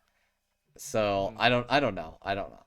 I mean, the again, I can agree. Like just hands down, when you see Pennywise in the remake, he's definitely not like the nicest looking clown. But at the same time, all the times you see him, the kids are like afraid of him. yeah. Anyways, Like, like, I haven't seen the originals all the way through, but Tim mhm, Curry's version, like, is great, but it's mhm. really goofy. No, yeah. Well, I mean, that was like kind of. I'm gonna kind of wrap this up a little bit, but Yeah. that was kind of something that happened a lot of times back then with some of the horror movies that were like that in terms of slashers and like kind of that kind of genre a little bit. Because I mean, when you look into like, uh, we've talked about Nightmare on Elm Street. I mean, that's kind of comedic in a way. He had like Yeah, well, Evil that's, like, Dead purposely was comedic. comedic as Sometimes well. there's some things in the original It that is, like, just not meant to be funny, and it Oh, just but it ends up is. being it. Yeah, Yeah. I Like, could see that. I think the remake, the Pennywise is way creepier than Oh, he anything is. Tim Curry could have pulled off. Uh, I but had seen some like behind the scenes stuff too with the actor that played him, and like one of the things that like he did like naturally was like he could like give himself a lazy eye. Like he had like you know how like if you look at pictures of like the Pennywise from it, actually I can pull them up real quick here as well. This is the picture of it in the new Pennywise. Like that fat bottom lip, he was able to do that naturally, like the actor.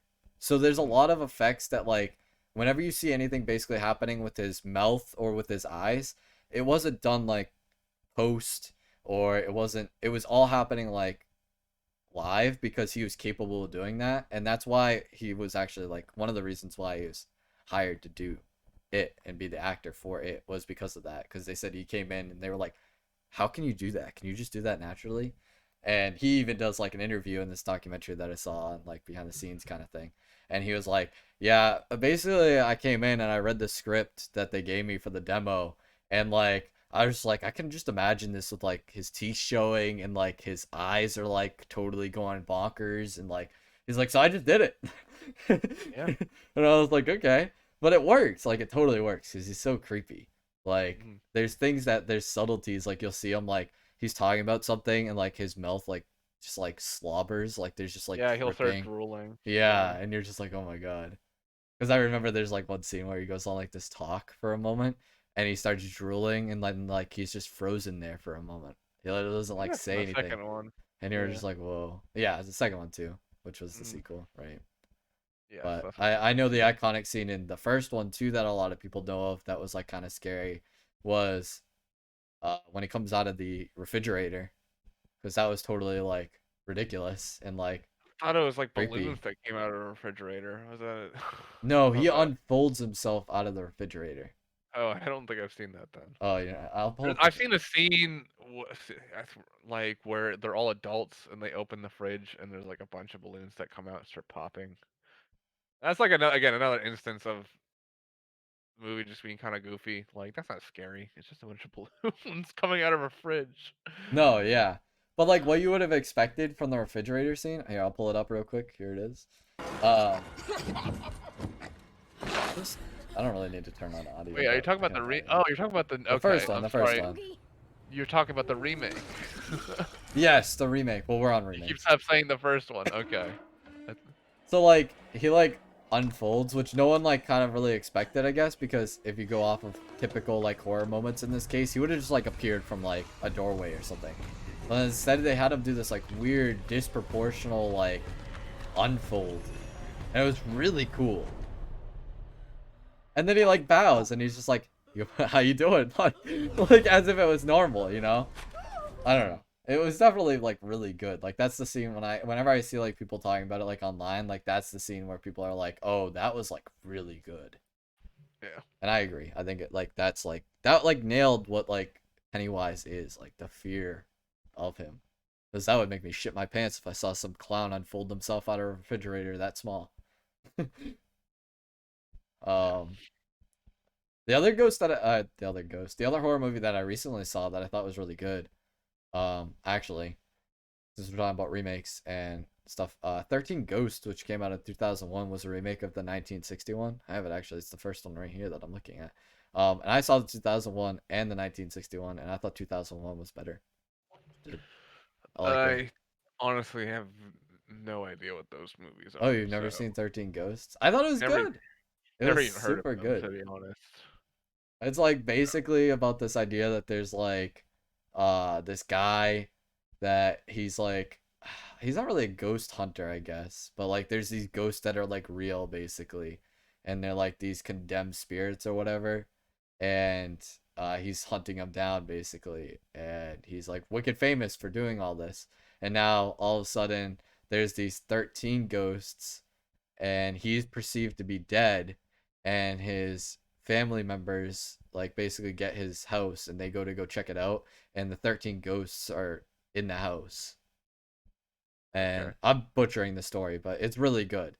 And mainly because each of the 13 ghosts are like really interesting and different. There's like this one called like the Jackal that like runs at you and like screams and just like fucking sprints at you and then hops on your back or something and starts tearing up your back. I wish I could show you.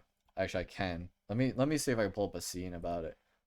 But just to kind of give some Yeah, I'm not familiar with that one. I just remember that was like it was another one of those moments where people are like, "Oh, this is really good." Um Jackal from 13 Ghosts. This is it. Some fans love the taste Hang of on. We have an freezing. ad. I'm gonna leave here for a moment and then we'll return after the ad's gone because we don't show ads on this channel.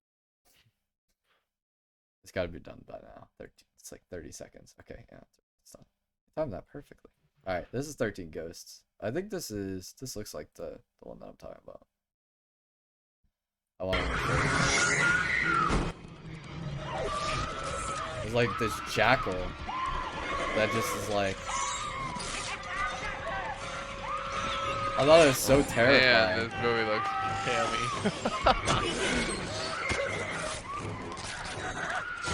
He just like starts scratching the fuck out of him. So I don't know. That was freaky as hell. It's definitely Cammy. Yeah. This is some definitely early 2000s walk right here.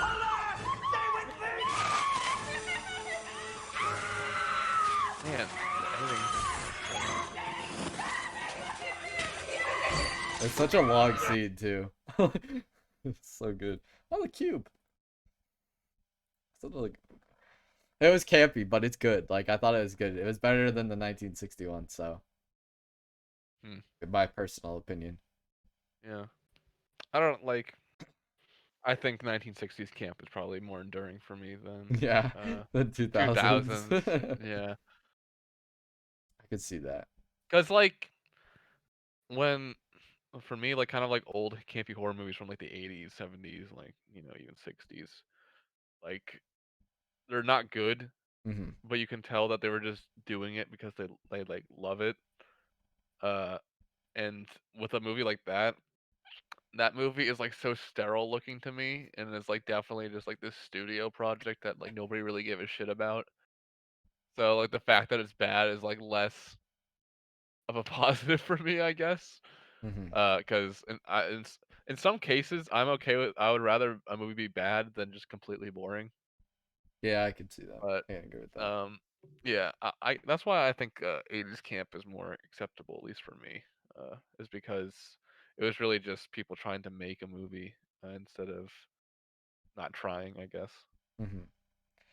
Now, I mean, in regards to remakes, right? So, I mean, like we've been talking about remakes, in terms of movies, um, like are remakes good or are they bad? And like, how do we feel about them in general? Like, are would you rather have a sequel come out or would you rather have them remake a movie? I think it depends. If the original holds up enough to a point where there's not a point to remake it, then make a Hmm. sequel, I guess.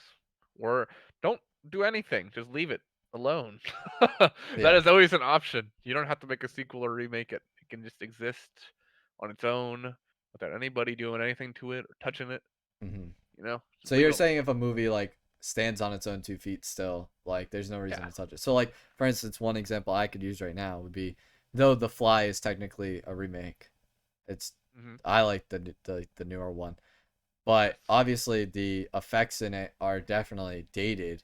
I'm not saying like they still hold up. In I want my the opinion, they Cronenberg one. definitely yeah, the Cronenberg one holds up very well. Yeah. But Yeah. obviously with CGI being a thing nowadays, like they could totally like take it to like a modern level with it. Like and I could Yeah, but definitely see that happening with how remakes usually go. You probably wouldn't want that being touched, right? I wouldn't want it no. being touched. I feel like The Well, it Fly would still just be a holds on word. its two stand feet. Like, Yeah, if the effects are like, if you were gonna make it purely to redo the effects, then I feel like that'd be the worst reason to remake that movie. hmm. The effects are the best part about it. Oh yeah, I mean Cronenberg's like, I mean that's why you go watch that. Uh huh. Well, kind of. I mean, there's other reasons too, but definitely because of the Cronenberg effects, Well, right? this happened before. Like I just rewatched Total Recall with Tommy, Mm. the one with Arnold Schwarzenegger. Have you ever seen Total Recall, John? No, I haven't. Total Recall What is it? Recall is fucking phenomenal. Is it? You you want me to give you a synopsis? Yeah, yeah. Sell me. So basically, it's just Arnold Schwarzenegger. So it's like the future. Mm. Um, and he really wants to go to Mars, but like he can't because he has a wife, and his wife's like, "Oh, don't go to Mars." So then he goes to this place called Recall, where they'll give you a memory of a vacation. Mm. And while he's there, they're like, "Oh, by the way, we have this package that's like the spy package. So like you'll live out this vacation on Mars, like as if you were a spy." And then as he's getting the implant for this memory, they find out that he's already been to Mars and his memory's been erased because he What? is a spy already. Oh my and god. then he and then he goes to Mars, and it's one of my favorite Arnold Schwarzenegger's 80 action movies, and they remade it in like 2012 Uh huh. for absolutely no reason and completely sterilized every aspect of it. Damn. Uh, so it's kind of I didn't think there. I mean, I could understand maybe why they wanted to remake it because again, the '80s one is really cheesy. It's an Arnold Schwarzenegger movie. You Mm. know, he has one-liners. It's really over the top, campy. Like the effects are really out there. Like I think I've shown you that scene. There's like a scene where literally Arnold Schwarzenegger's hiding inside of like a fat woman costume, and the head like separates from the middle, and it like and then like he's inside of it, and he takes off the head. Like just look up Yeah, Total Recall. I'm sure it'll be one of the first things that pops up. let's But see if I can find this. it's like I can kind of understand that they wanted to remake it because they think that's kind of silly, and maybe they wanted a more serious version of it. But that's what I love about it is how silly it is and how it doesn't take itself too seriously. But at the same time, it has really, really good effects, and with obviously with the production design, like a lot of effort was put into it. That was 1990, right? I don't know what to Yes. call it because I typed in "fat woman Oh, suit," which was like what YouTube was pumping in, and then all I ended up getting was no, just watch fat like Tinder on Google dates. Images. Go to just like Total Recall Oh, 1990. I'm okay, sure it'll be an image there. You don't need to pull up the scene necessarily. okay. If you looked up Total Recall 2 weeks, then that would pop up on YouTube. 2 weeks. Yeah, that's you'll see. If you play the clip, you'll see why that's the case. Sub G, what's up, trauma? Oh, I see. Is this like is that like the face being split? Yeah, because he's like trying to sneak onto Mars at that point, and they're looking for him. So he's like wearing this disguise, but then it malfunctions because he's like, "How long you staying here?" And she's like, "2 weeks." And then he asks her a different question, like, and she's like, "2 weeks." And then she goes, "2 weeks." And he like grabs the inside of her mouth, like, "2 weeks." And like everybody like turns to look at him, and then he takes off the head, and the main mad guy is there, and they're like, "Freeze! We're looking for you!" And he throws it at him, and it fucking explodes. It is great. And then there's a point where they're shooting at him, and then the glass, and since they're on Mars, but there's like glass windows, and somebody shoots at a window, and then guards start flying through like the airlock, like getting sucked out into the Mars like surface. What It is is so this? great. This is definitely the wrong clip. Yeah. I've never seen that. That's fucking great. Oh my god. Touch exterior windows. I gotta watch this clip. Total Yeah, Recall, this, great movie.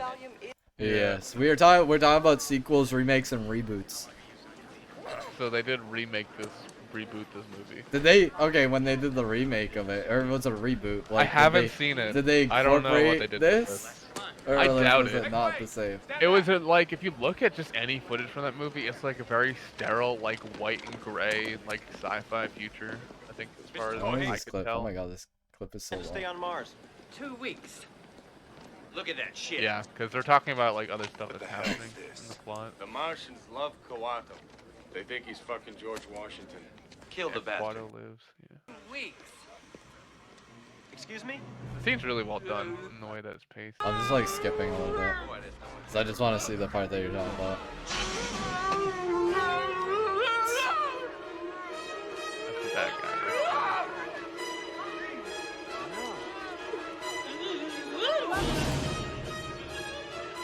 He like knows. Look at him. He's like, that's it. As a Batman, Yeah. it's been pretty good. It's been pretty good. That's Quaid. I hope you're doing well. Get him. Her. Arrest that woman! Get that woman! Get that woman. Yeah. It's Arnold. Yeah, but they did something like for this movie where they made like a bunch of molds of Arnold's head. And they get like a lot of use out of these silicone molds.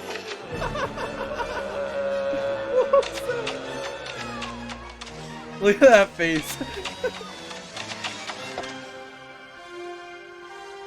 Like that's not when he takes off that head. That's not Arnold's head. That's the No, it's like a prosthetic, mold, right?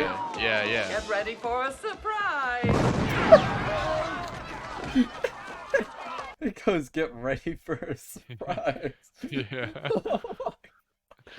So that's the tone of Total Recall, and it's amazing. And I think all of that tone is almost completely lost when they do in the reboot. Again, I Mhm. haven't seen it myself, but just from like watching a trailer and like seeing what it's like, you And can that wouldn't kind of just surprise me. tell.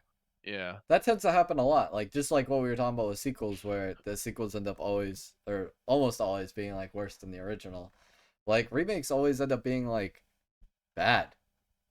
Like, it's few. I mean, and there's far some between. good ones. I like recently. I Funny very Games. very recent. Well, Funny Games was that's It's so, a shot that's for such shot remake. Well, it's a shot-for-shot remake made by the same director, Mhm. so That's it's technically hard to still a even. remake. I mean, it is okay. I guess I was also gonna say Suspiria because Suspiria is Okay, a yeah. remake of a 19 like must be 70s Italian horror movie that kind of goes in almost a completely different tonal direction from the original, but for the better, in my opinion. Mhm. The original is called a giallo film.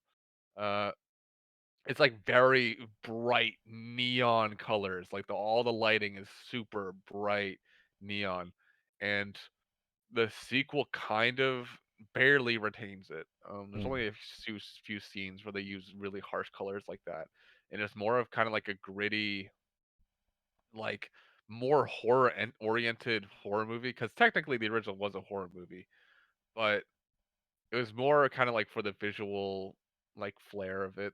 Mm-hmm. It wasn't really scary, I think, if you ask me. Oh, definitely. I think you could ask a lot of people, but the new Suspiria movie, there is, oh man, it is so good. I could recommend anybody who likes horror should watch the new Suspiria movie. What is that, 2017, I think. Oh, this is Is a my great birth- time to plug. Yeah, By the there's way, a if yeah. you're into horror at all, our last episode was definitely on horror. You should go check that out. It will be up on Spotify. The first episode is up on Spotify. So if you do !podcast in the chat, you can follow the Spotify. It's also on YouTube as well. So if you're in the Discord, you would have gotten the link for that as well. So check out the podcast on both of those. Episode 1 is live. Episode 2 will be coming out, and then obviously 3, which is tonight's episode, will be edited as well and put on there as well. And that's going to be a recurring thing. We do this every Tuesday, 6 to 9, on the Junk Box. But yeah, Suspiria remake. Go watch it. It is phenomenal. Mm-hmm. No, definitely. I haven't seen it at all. I've only seen trailers of it, so I I gotta own it. go watch it. So if you want to come next time you come over, we All can right, watch we're it if you watching want. it. Put it in the books. I also have to bring in, when I come over, I gotta bring the Can't Be Funny horror movie collection you gave me, Yes. so we can watch Lawnmower Man. Lawnmower, not the Lawnmower Man that everybody else knows. Hang The on, give me a second. I gotta get you the actual thing. Yo, you need to come play COD with your boy, man. We miss you on the squad, dude. I don't play COD anymore. Unfortunately, Trauma, I am away from the COD scene because I cannot stand that game. So I apologize. But if you want to do Apex, I'd be down for that, because that I still play occasionally. But other than that, I've only been doing really Tarkov, and Apex for first-person shooters. I've thrown in a little bit of Battlefield 5, but COD, dude, especially with the most recent one, it just killed me, dude. It just killed me. I mean, they just do the same thing that they always do. So actually, talking about remakes.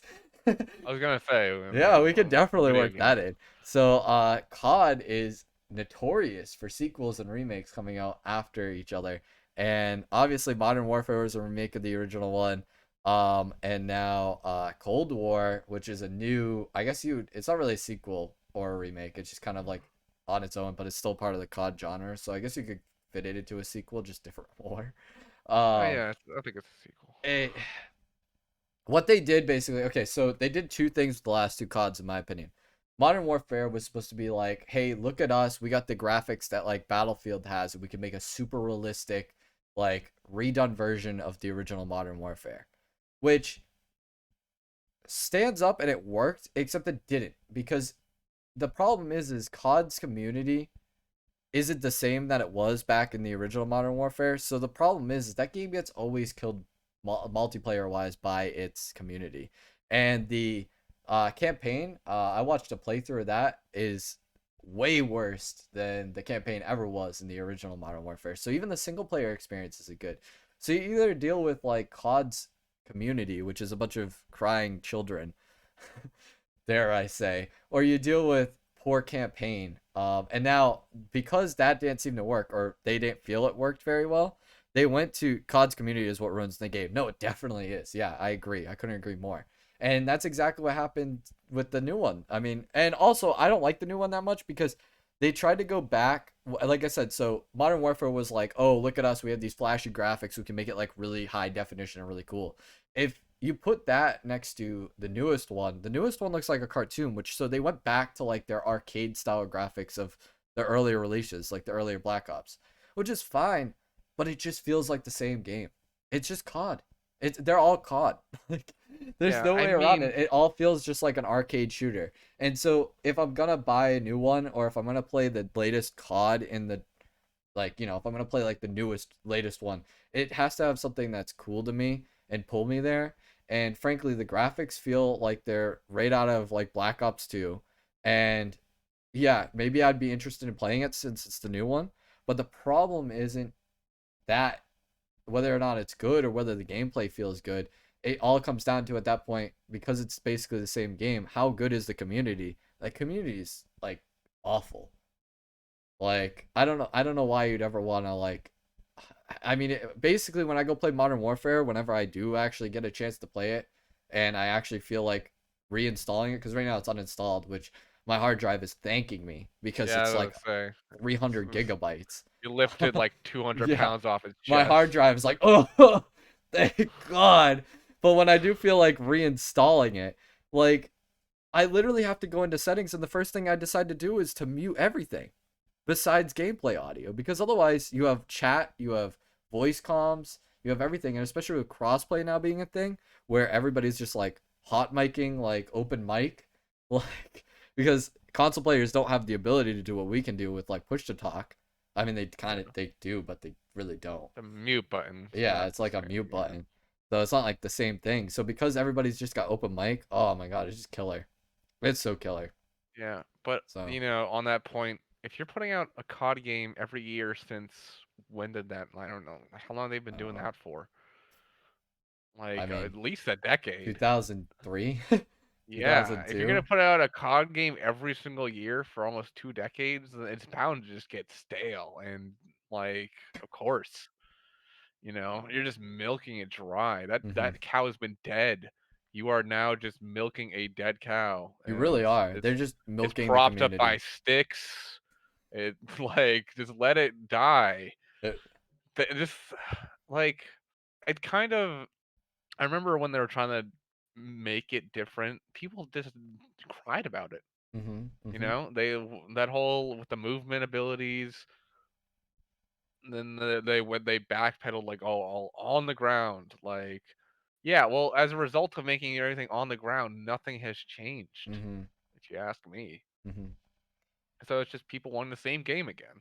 And hacking is so bad right now. These pussies ruin the game, so toxic. And I agree. Like all of that right there. That's why COD's like notorious for it. I Like need to although grab a drink Battlefield's real the quick. same, but like at least okay, I'll actually go into Battlefield a little bit later on because there's something that I feel Battlefield somehow manages to do better in a way. But because COD is super arcadey, you get like there's no abilities that make it so that you can like know that someone's camping a corner. And so you end up having campers, you end up having hackers all the time because it seems like nowadays, especially with first person shooters, like hacking seems to be like such an easy thing. And especially with COD, where there's a COD coming out every year, they barely have enough time to fix the hacking problems on the first COD or the last one. So they're not able to keep up. So people are still hacking Black Ops 4 right now. I hear it all the time right now. People are like, "Oh, Black Ops 4 is just a hack fest right now," and it's like, yeah, that's because they're worried about Modern Warfare, and then oh yeah, right, Cold War came out, so they're worried about the hacking in that now too. So they just don't have time for something like new Black Ops 4 cheats coming out. So it ruins the game for anybody that wants to go back and play like even the old ones. Except for Black Ops 2. Apparently Black Ops 2's anti-cheat is very good. So if you ever want to go play that again, that one's great, and you can still play it on PC. There's actually still a community for it, believe it or not.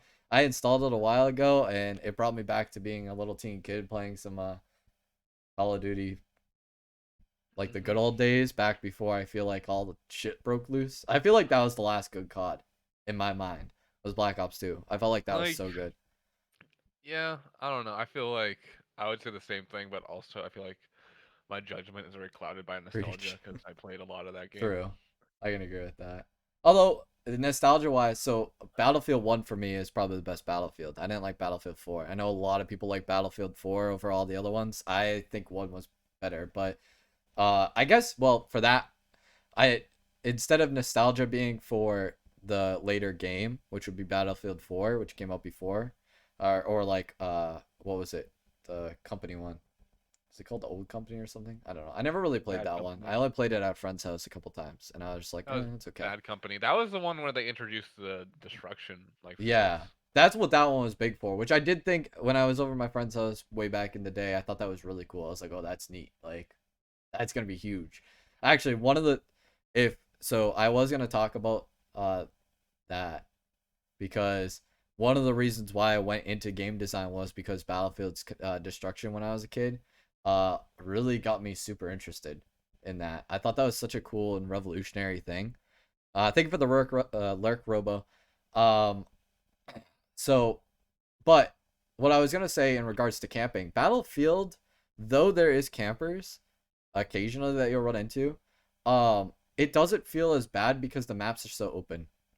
And so unless you run into a house, which I very rarely am doing, like I find less campers, which makes the experience better. And also there's less shit going on, but also Battlefield still has hacking problems all the I time think as it's well. funny you say that So, because I think that in Battlefield, because it's so open, you could sit on like a giant like oh, tower and yeah, so snipe you could just people. snipe people. But the thing with Battlefield is they show you exactly where that person is at the end, like after you've been Yeah, shot. So you get killed once and then like basically your position's fucking busted.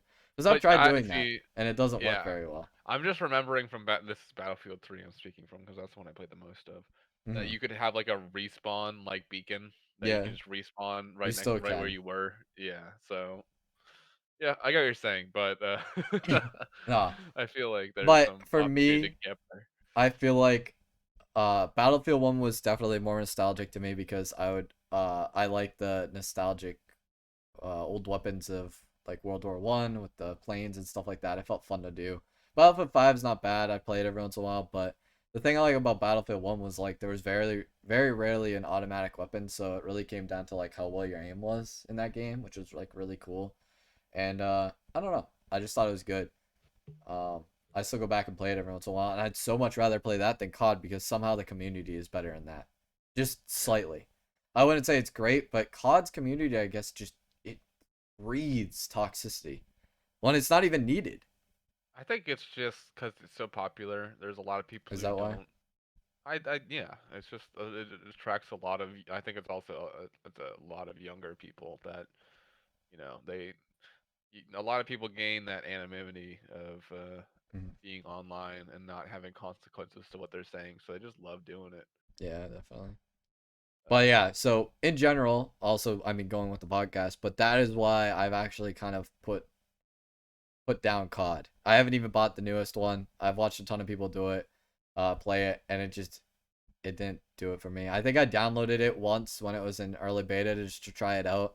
Um, and it didn't do enough for me. It just felt like Modern Warfare with an arcade style look to it. But it was still the COD that Modern Warfare was. It's still the COD that actually, you know what they went back to in Cold War, that Modern Warfare actually was the only reason why I bought Modern Warfare was this reason.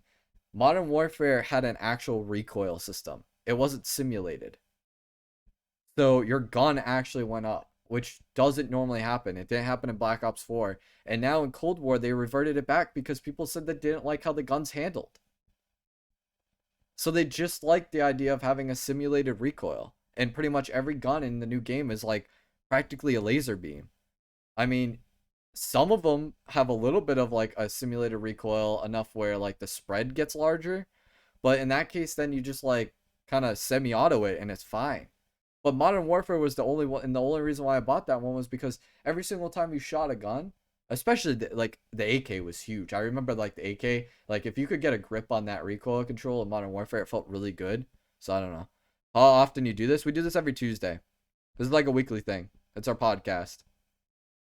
It's new. This is the third episode, so we've only done it for this is our third week doing it. I still do games, obviously, aside from this, but I try and do the podcast. Well, not try. We are doing the podcast 3 times a week, or 1 time a week. 3 times a week. Yeah, that's a I lot. didn't sign up for that. I guess Bro, something fuck I think we haven't Microsoft. really talked about too much yet that's very specific to video game stuff is like remaking a game but in a graphical sense. See, I think Where that's okay. lately, yeah, no, I was about to say lately there's been Demon Souls, there's been Mm-hmm. Shadow of the Colossus, there's been Tony Hawk's Pro Skater 1 and 2. Mm-hmm. What is that? There's that classic PS1 game with the guy that's like the skeleton knight with the that I think the game's called Medieval. There's also the He's alien one. Eat, eat all humans or something. What was it? Oh yeah, Destroy All Humans. Yeah, Yep. destroy all humans. Uh-huh. Yeah. So there's kind of a trend lately of just doing kind of graphical updates of older games. And I think depending on how it's handled is whether or not I determine whether I think it's like kind of good or not. Mm-hmm. I think Pro Skater's great. I think Shadow of the Colossus. If you look at the comparison of Shadow of the Colossus from the Oh, original, it's it's so just crazy. it's beautiful. But also you can kind of look at the remaster of Skyrim and be like, what the fuck? Mm-hmm. Like Mm-hmm. That was There's so many things so wrong weird. with Skyrim that making the water look slightly better is like the last thing I would change, and when you remake it How about the melee? Can we fix that? in Skyrim, Yeah, can we remaster that, I please? think it's We okay. could definitely Like, do a better job though I'm nowadays just, with yeah, there's a melee. lot of things like when a game has that many problems and you decide to do a graphical update instead of fixing some of those things is when it's like, okay, like, you can go and do a graphical update of Shadow of the Colossus or Tony Hawk's Pro Skater 1 and 2 because the gameplay is already perfect and you don't need to Mhm. change it. Mhm. But when you Uh. have Skyrim and it's just like this buggy mess and you have the option to fix but some of these bugs on a re-release and choose not to over making it look slightly better, that's when I have a problem. Mhm. Like with Destroy All Humans, I didn't play through it all the way, but sometimes I would drop some frames and I'd be like, okay, you know, I would rather have a consistent frame rate than these nicer graphics sometimes. Mhm. Mhm. I So agree. it's kind of I think it depends. Um, talking about Demon Souls because that one's newer. The Mhm. graphics are impeccable on the new one. I mean, I've been Oh playing yeah, the I old think one. I've like looked into the old one, and I have the old one, and I mean the difference is night and day. But not only did they re-update that, but something they also did was they did add in different interactions throughout the levels. So they changed a little bit of it, but no one's been really talking about anything crazy. Good night, Taco. yeah, I'm about to say you keep saying that you saying there's stuff added. I've like not seen anything No, on they there. did. They definitely did. They added a like it's minute, but it's like new interactions that didn't happen before. Where some Just people like like burst through a character wall or dialogue? something, or Oh, like okay. no interactions with the Or just level. new enemy placement? Yeah, yeah. Okay. It's really all it came down to. There is something interesting, and this is kind of off tangent, but it is interesting that I just learned about Demon Souls that they did in the remake. They kept it, which I think was really cool because I never even knew it existed. But and correct me if I'm wrong on this because I haven't played a lot of some of the other Dark Souls games, so you would definitely be more aware of this than me. But most of the time in the Dark Souls games, when you come up against the first boss, you can obviously beat them if you're like really good or like really try hard it. But they usually just send you to the starting place anyways, right? Am I wrong in thinking that? What was that? Can you repeat that? Like in most like Dark or Souls games, right? Mhm. When you come into contact with the first boss that you're usually supposed to die to. You could beat them like if you're really good or like if you try really hard at it. Uh-huh. And usually though you get the same outcome if you had just died to them, right? Like Yeah, usually yep. it sends you to the same place. In Demon Souls they don't. Oh, okay. If you defeat the first boss, they send you this underground layer. You're still gonna die because there's something down there that ends up killing you in the end. Like it's like scripted Yeah. death basically, but they give you a bunch of like rare late game resources for Oh, basically okay. defeating that boss. It's kind of like a thumbs up to you, which I thought was really Yeah. interesting. And they That's kept cool. it in the remake, which was really cool. Because not a lot of people knew about it, and neither did I, until Yeah. a lot of people are now playing the remake, and so there's a bunch of YouTube videos, and someone Yeah. By the way, if specifically kept on loading it. unless I'm remembering incorrectly, I'm pretty sure the studio that did the remake was called Blue Point, and I think they also did the Shadow of the Colossus remake. Oh, really? That's why they both look so good. They do. Like Um, Demon Souls looks absolutely phenomenal. yeah. I Again, think if I I got had a some pictures. PS5, like I would totally play it, but I'm not gonna buy a PS5 just to play it. No, I know, me too. That's kind of like where I draw the line as well. I mean, but like, I'm look at hoping. this. Yeah. Actually, this is poor quality. Where's like a good quality picture? It's gonna be better quality. There we go. Let's open this image in a new tab, huh? Like that is, like look at the difference and just like this looks like something that's like kind of like Doomish and like like The realistic one on the left textures and reminds me stuff. of Doom And Doom this is like 3. Doom 3, yeah. Yeah. Like very very low realistic. Like the eyes are like perfect circles, whereas this one they went like with actual like how an like the eyes would actually like be like taking up. And just like also like the armor. Like this is obviously very everything is very low poly, very low graphically, and then you have this. I mean, it's crazy. I've seen some beautiful pictures out of Demon Souls 5 of like I think it's really places and that stuff. lighting engine, So man. It really That is. lighting, whatever lighting engine they're using, every time I see light reflect off of stuff in Demon Souls, like on the PS5, it's like, oh my god. It's just impeccable. It really is. But Yeah. anyways, that's Demon Souls 5, obviously, which Yeah, I'm we've hoping that I will be forced to buy. Well, I guess I'm not hoping that I'll be forced to buy a PS5, but I'm hoping that there is a game that I will need to play on a PS5 and therefore get one, and I'll be able to also play Demon Souls. Whenever that happens. Metal Gear Solid 6, by the way. No, I'm kidding. No, that won't happen because if it does, then it won't be Kojima making it. Yeah, it won't be. Which would be really I mean, well, the depressing. Metal Gear Solid game they made without Kojima was Metal Gear Solid Survive, and everybody saw how well that did. So Oh, it did great. yeah, everybody loved it. It was a total cash grab with Metal Gear. Almost as much as everybody liked Andromeda, which was the sequel to the Mass Effect series. Yeah, Which did absolutely awful. did it do bad in like sales numbers? It really did, yeah. Oh, okay. I've heard a lot of people though saying that Andromeda is really close to the Cyberpunk, and the fact that a lot of people didn't like Andromeda because of how buggy and crazy it was at the early release, and that now it's kind of fixed a little bit, but it's still not like great. People are hoping that Cyberpunk doesn't do that and is better. Which, just an FYI, again off tangent. I did get news that Cyberpunk is planning on doing twice a week or twice a month updates, along with there's gonna be a DLC coming out that's gonna be free, that is gonna add in a lot of the content that this was missing, that they had said was gonna be there. So it's not really, they're calling it a DLC because it's gonna basically be a big download. But it's basically not really. It's the rest of the game. It's the rest of the game that was supposed to be there. Yeah. So that's just an FYI to those interested. Obviously, our first podcast, we talked a lot about Cyberpunk, so I don't want to get into that. But yeah. But yeah, so Andromeda, that was another one. I'm trying to think of like sequels that were bad or like remakes that were bad as well, because obviously we talked about Call of Duty, which I feel like is at this point Call of Duty needs to come up with a new thing, right? Like, I mean, no, I don't needs know. to be I don't something think they new. do, because they have their market, man, and if they do a new thing, their market's not gonna like it. So I don't blame Call of Duty for putting out the same trash every year, because people buy the same trash every year and they don't care. You know what's funny? Okay, so this is an interesting statement though, kind of going back, and I don't want to like harp on Call of Duty a lot, but that is a big one. For doing sequels and remakes and all this stuff, right? Something interesting that I see amongst the streaming community for Call of Duty, and this is something that I noticed a long time ago that is very interesting to me. It happened mainly with Modern Warfare, but now it's happening again with Cold War.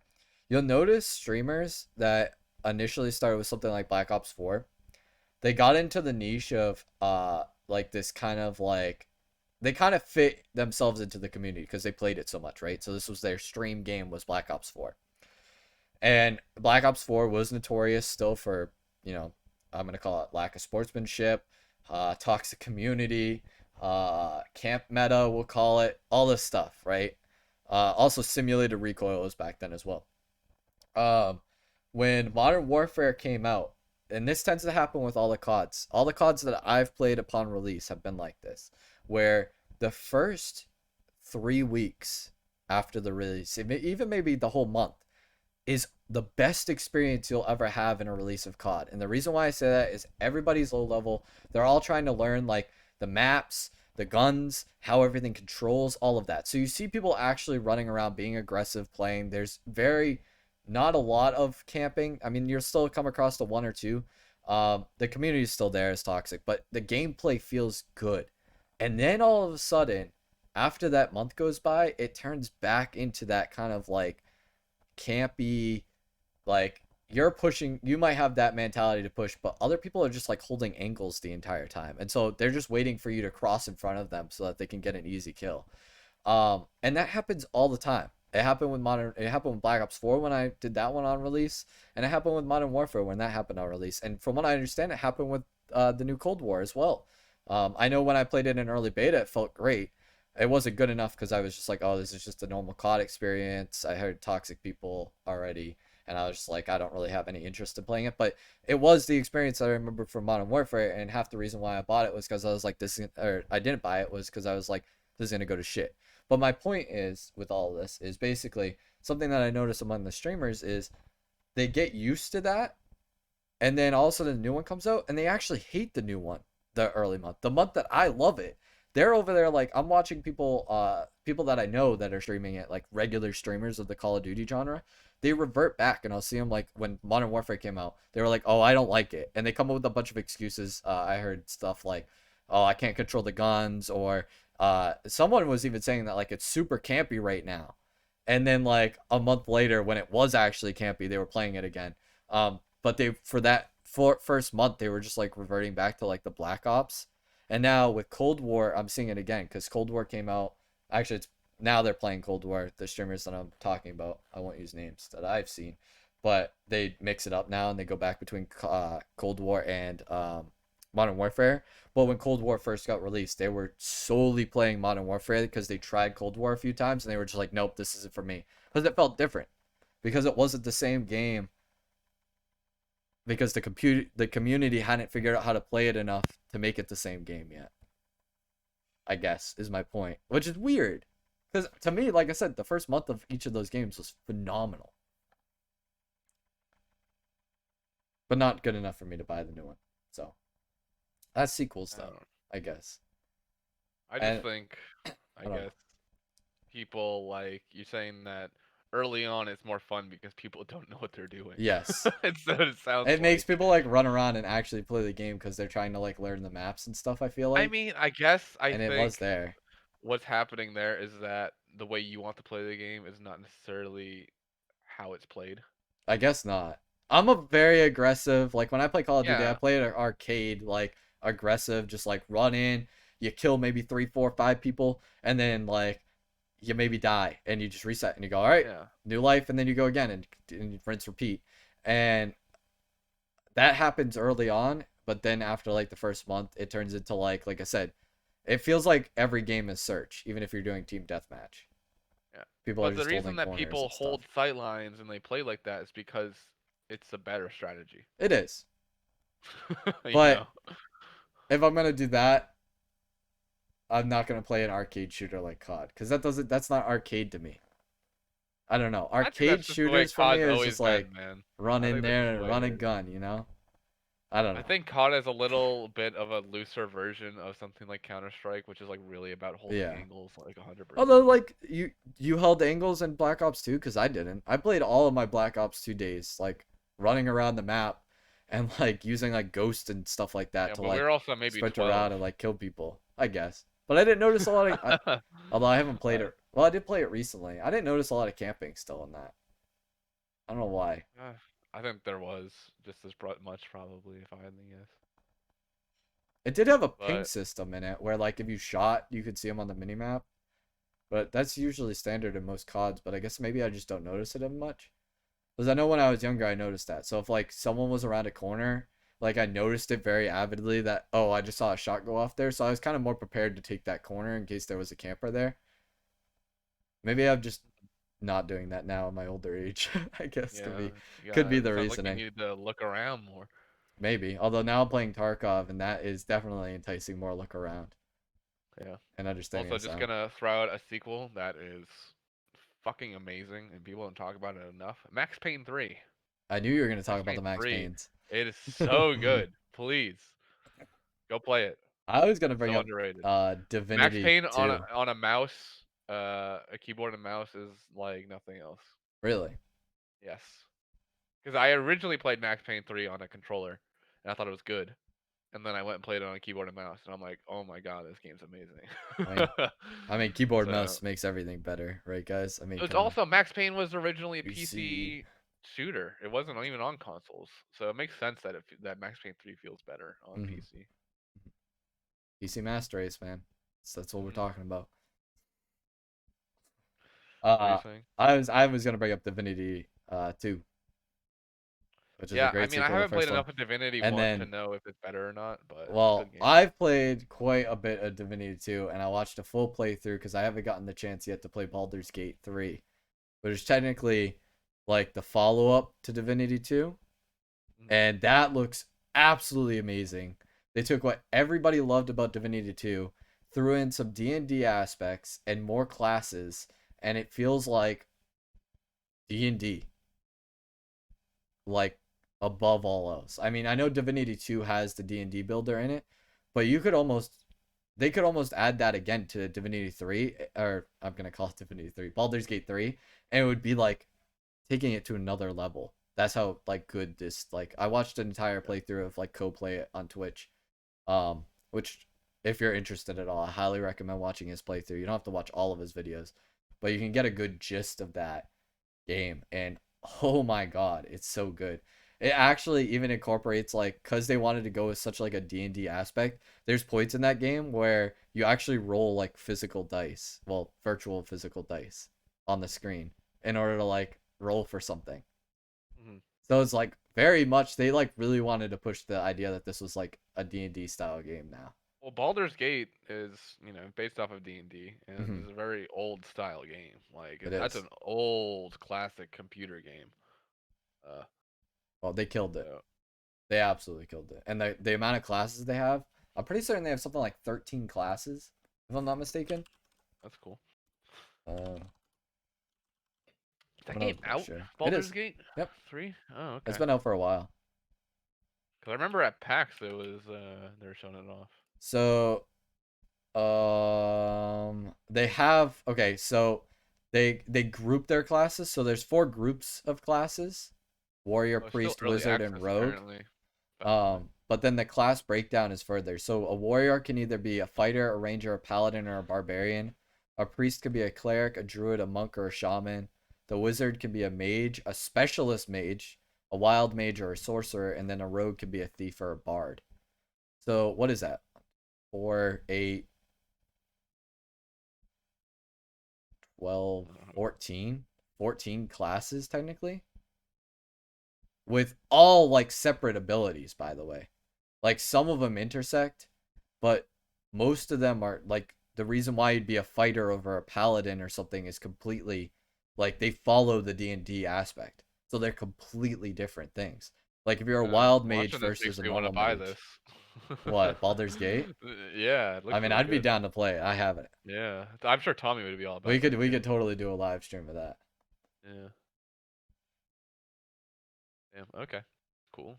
But anyways, yeah, talking about sequels, I think Divinity 2 is really good, and now Baldur's Gate, off of the sequel of that one, I think is great. And since those are the only 2 that I can really talk about, I can't really talk about whether or not Divinity 2 is better than Divinity 1 or on the same page. I'd assume it's on the same They're page, if pretty not a little similar. I better. played a little bit of the first one. And they're pretty similar. So you'd say it's a good sequel.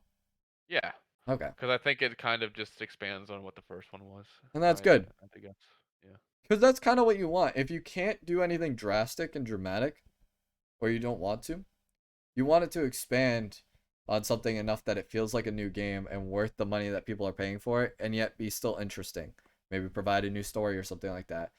I guess, in my personal opinion, with Divinity, they kind of have an easy getaway, if you would call it that. By no means are any of those games easy to program or anything like that. But in terms of making a sequel, they could keep a lot of the same general character classes and stuff like that, programming all of the same, add in a couple more classes and then change the story, and people would probably love it because what they have already for core is really good. Good formula. Yeah. Yeah, exactly. So, and just changing the story and making sure that the story is good enough would be enough for me to want to go play. And that's basically what they did with Baldur's Gate 3. It's a completely different story, and they threw in a ton of extra classes as opposed to the original Divinity 2 or the Divinity 1. There's way more classes, and it just feels, expanded upon and with a new story. But it's enough where I bought it because I was like, this is super cool. But they didn't like change anything drastically. It's still the same formula. Yeah. It looked cool. From some gameplay I was looking at, it looks like you. I saw one thing that intrigued me a lot, where like it looked like some rogue was in a rafter and he like jumped down on top of an enemy to do a sneak attack on them. That Really, looks cool. that's cool. I hope that's a thing I could do in the I game. did hear there's a bunch of new mechanics that they added based off of the classes because Yeah, they wanted cause to make it more D&D aspect where you have more exactly freedom. like I what I love about D&D is the fact that kind of like these, stories manifest from them that like sound like real events that like then that's something that I think for me in Divinity 2 is kind of lacking in the way that it functions, the way that the fights function. Hmm. It's not it doesn't really have that same kind of vibe as this grand adventure like, oh, we fought this guy, you know, but if oh, I fought this guy and he didn't even see me coming because I jumped on him from the rafters and I got a sneak attack and then somebody fireballed him, but then I got caught in the fireball and I was on fire. Hmm. Like that's D&D stuff that I love. Although So if they can incorporate that into it, then I say go for it. That you sounds say cool. that there's no stories from Divinity 2, but obviously there's the classic Enigma stories Well, of lighting besides you his just friends hitting on us with fire, AOE, yeah, which I mean it's definitely can different. It's a happen in different story. D&D. Yeah. Like, Oh yeah, I'm just saying it's a uh, kind of like a different kind of, the Junk I Box think, Live Poggy, made it yes it good. is.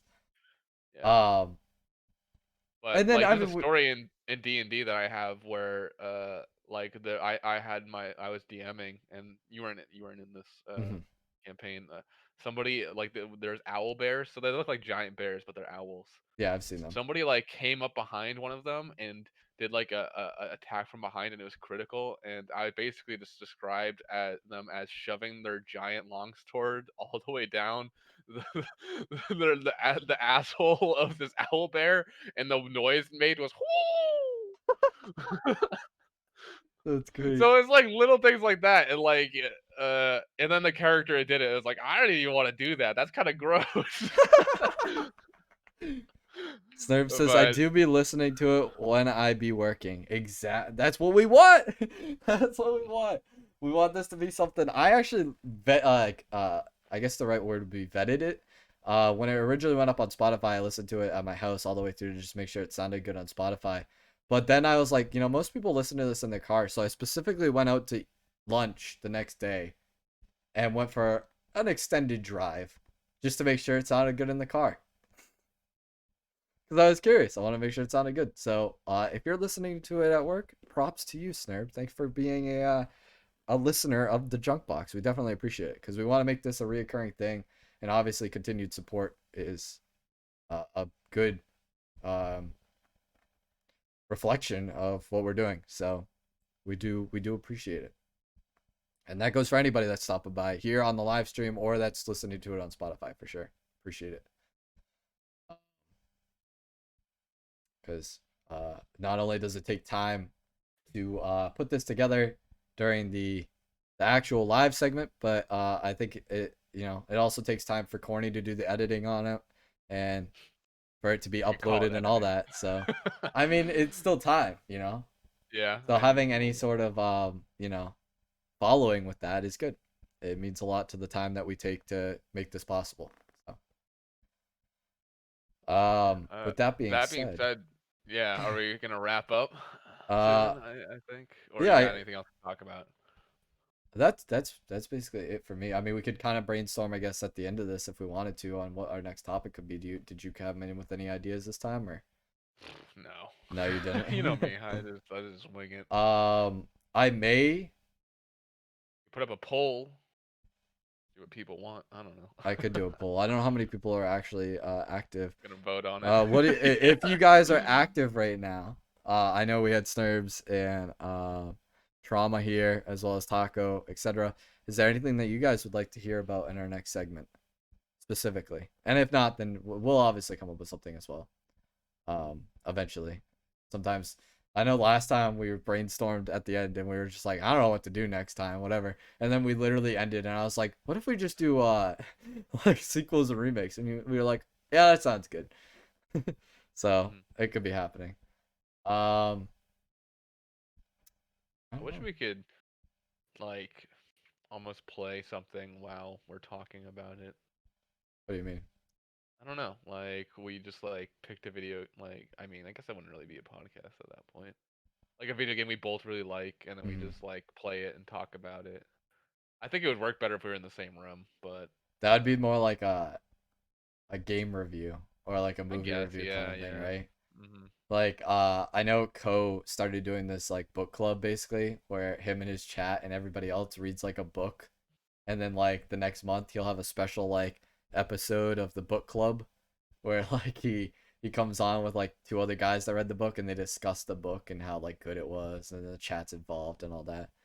But that's kind of separate than Hmm. that of a podcast. A podcast is more like talking about critical ideas that are going on. We could, I mean, let's see, we did horror already. It's such a big topic. That was a good topic. And now we've done sequels and we did Cyberpunk. Is there anything new coming out that's gonna be interesting? I mean, we could talk about like action or like another genre if we wanted to do like another We genre talk related about thing. fight choreography probably. Dan Nikos, thank you for the follow. Welcome to Enigmas and welcome to Yeah, we do. the podcast, the Junk Box. Yeah, we could do like fight choreography. I don't really have a lot to Tommy, talk about that. I have to well, talk Tommy about. could definitely talk about a lot of fight choreography if he would be a special guest. Yeah, we could do a special guest with Tommy, and we could talk about Yeah. fighting and 'Cause stuff. he's He's doing like jujitsu actually, now, yeah, so he so has maybe some insight that I don't. I would But have to watch. I guess that would force me to go watch the raid. Drunken Master and the raid, Yeah, and because really the Drunken only fight Master is good. choreography that I have in my head that's like that I've seen behind the scenes and stuff is John Wick. So Yeah, there's John Wick, there's Mad Max. Mad Max is There's a lot of good. good. Actually, yeah, Yeah, Mad Max is really good. lots of good fight choreography around. Are you talking about the original Mad Max or Fury Road too? Fury Road, it's Yeah. kind of specifically. I mean, I like the original Mad Max, but Fury Road is just so good. Yeah, Fury Road's really good. Yeah. There's a lot of Okay. good Let movies let me out there. run that by Tommy later, and we'll see if he's okay with being a special Yeah, I'm guest playing next WoW with them Tuesday. later, so I can Oh, ask okay. them about Yeah, it. you ask him. And we'll see. And that might be our first special guest. Will be Mr. Yodeling Taco. Yeah. Which I Do you think want to would be fun. update my my profile picture, by the way, right here? Do you want me to change you your want. name too? Because I wasn't gonna change No, your no, name. no, no, no. Okay. I'm my name. I'm keeping my name the same. I Okay. decided Good. against that. Because uh, I realized how much of a pain that was gonna be because not just this, but I also would have to change it like in our RSS, which is already like licensed. So I have to go through all the licensing again, I this guess. is just the new picture I'm using. Oh, okay. Well, I'll change the picture. Yeah. Yeah. Oh, it's this one. This was the first one you gave me. Yeah, I know. I wanna stick with this. Okay, okay. My man, what's up? What's up, Adam? We're just about ready to end this episode of At least the for right Junk now. Box. Yeah. I think this is gonna be good. Yeah. All right. So we're gonna plan on fight choreography. Yeah, fight choreography and kind of like action movies that use a lot of fighting choreography in them. We'll discuss Or just the that. coordination to getting action done. Yeah, There could be a lot. because there's a lot of movies that are like that I as mean, well. you could even look at like, have you seen Kingsman? I haven't yet. That's the one with Colin Firth. yeah. Also, Sam Jackson's in it. Yeah, that is Sam Jackson, right? Mhm. Okay. But there's like a whole one take action scene in it. That's really well done. There's so much trust. There's There's so much shit. Mission Impossible is a good one to go over I as well. love Mission Impossible. I will Because spout all those of movies right like the things that he does is like completely now. Yeah, Tom Cruise is a realistic. maniac. Tom Cruise is absolutely crazy. There's like I've seen behind the scenes where he's literally like hanging off of a plane. Oh yeah. I'm No, like, and what the Mission- fuck is he whatever doing? one that was. Like, Yeah. like dude's literally just hanging there, like the actor, not even like a stunt double. Like, No. how are you doing, bro? We're doing good, Adam. We're just about ready to finish up this this episode of the podcast. What's up, Beskar? So yeah, so basically what you guys missed, if you're joining late, this episode was about sequels, remakes, and reboots. If you missed it, it will be on YouTube and it will also be on Spotify. So if you're not on the Discord, join that and just pay attention to the alerts. Or if you don't want to do that, you can do !podcast right now in chat. You'll get the Spotify link. The first episode is up, second episode's coming, and this one will be also up there. So if you missed any of them, go back, re-listen to them, rewatch them, whichever way you prefer. I honestly didn't mind listening to them. I was worried about visual aspects, but listening to it seemed fine. So I don't know. But I'll leave that up to you. Nightmare on Elm Street reboot. I actually thought that was good. I was gonna bring that up tonight, but I like the new Nightmare on I Elm haven't Street seen it, so I better can't than the say. old one. For What? one reason. I The felt the backstory? story was more fitting. But with that being said, the old one still has a place in my heart. Actually, I would say the old one's better than the new one, I guess, because of It's way more nostalgia The thing about and the old one is very comedic. pioneering. Yeah. But yeah, so that link is for the Spotify for the podcast. Episode 1's up there. Like I said, it's about cyberpunk. Episode 2's coming in about horror and what it means to have a scary movie. We did a very long talk about that. And this one's about sequels, remakes, and reboots that'll also be going on that. So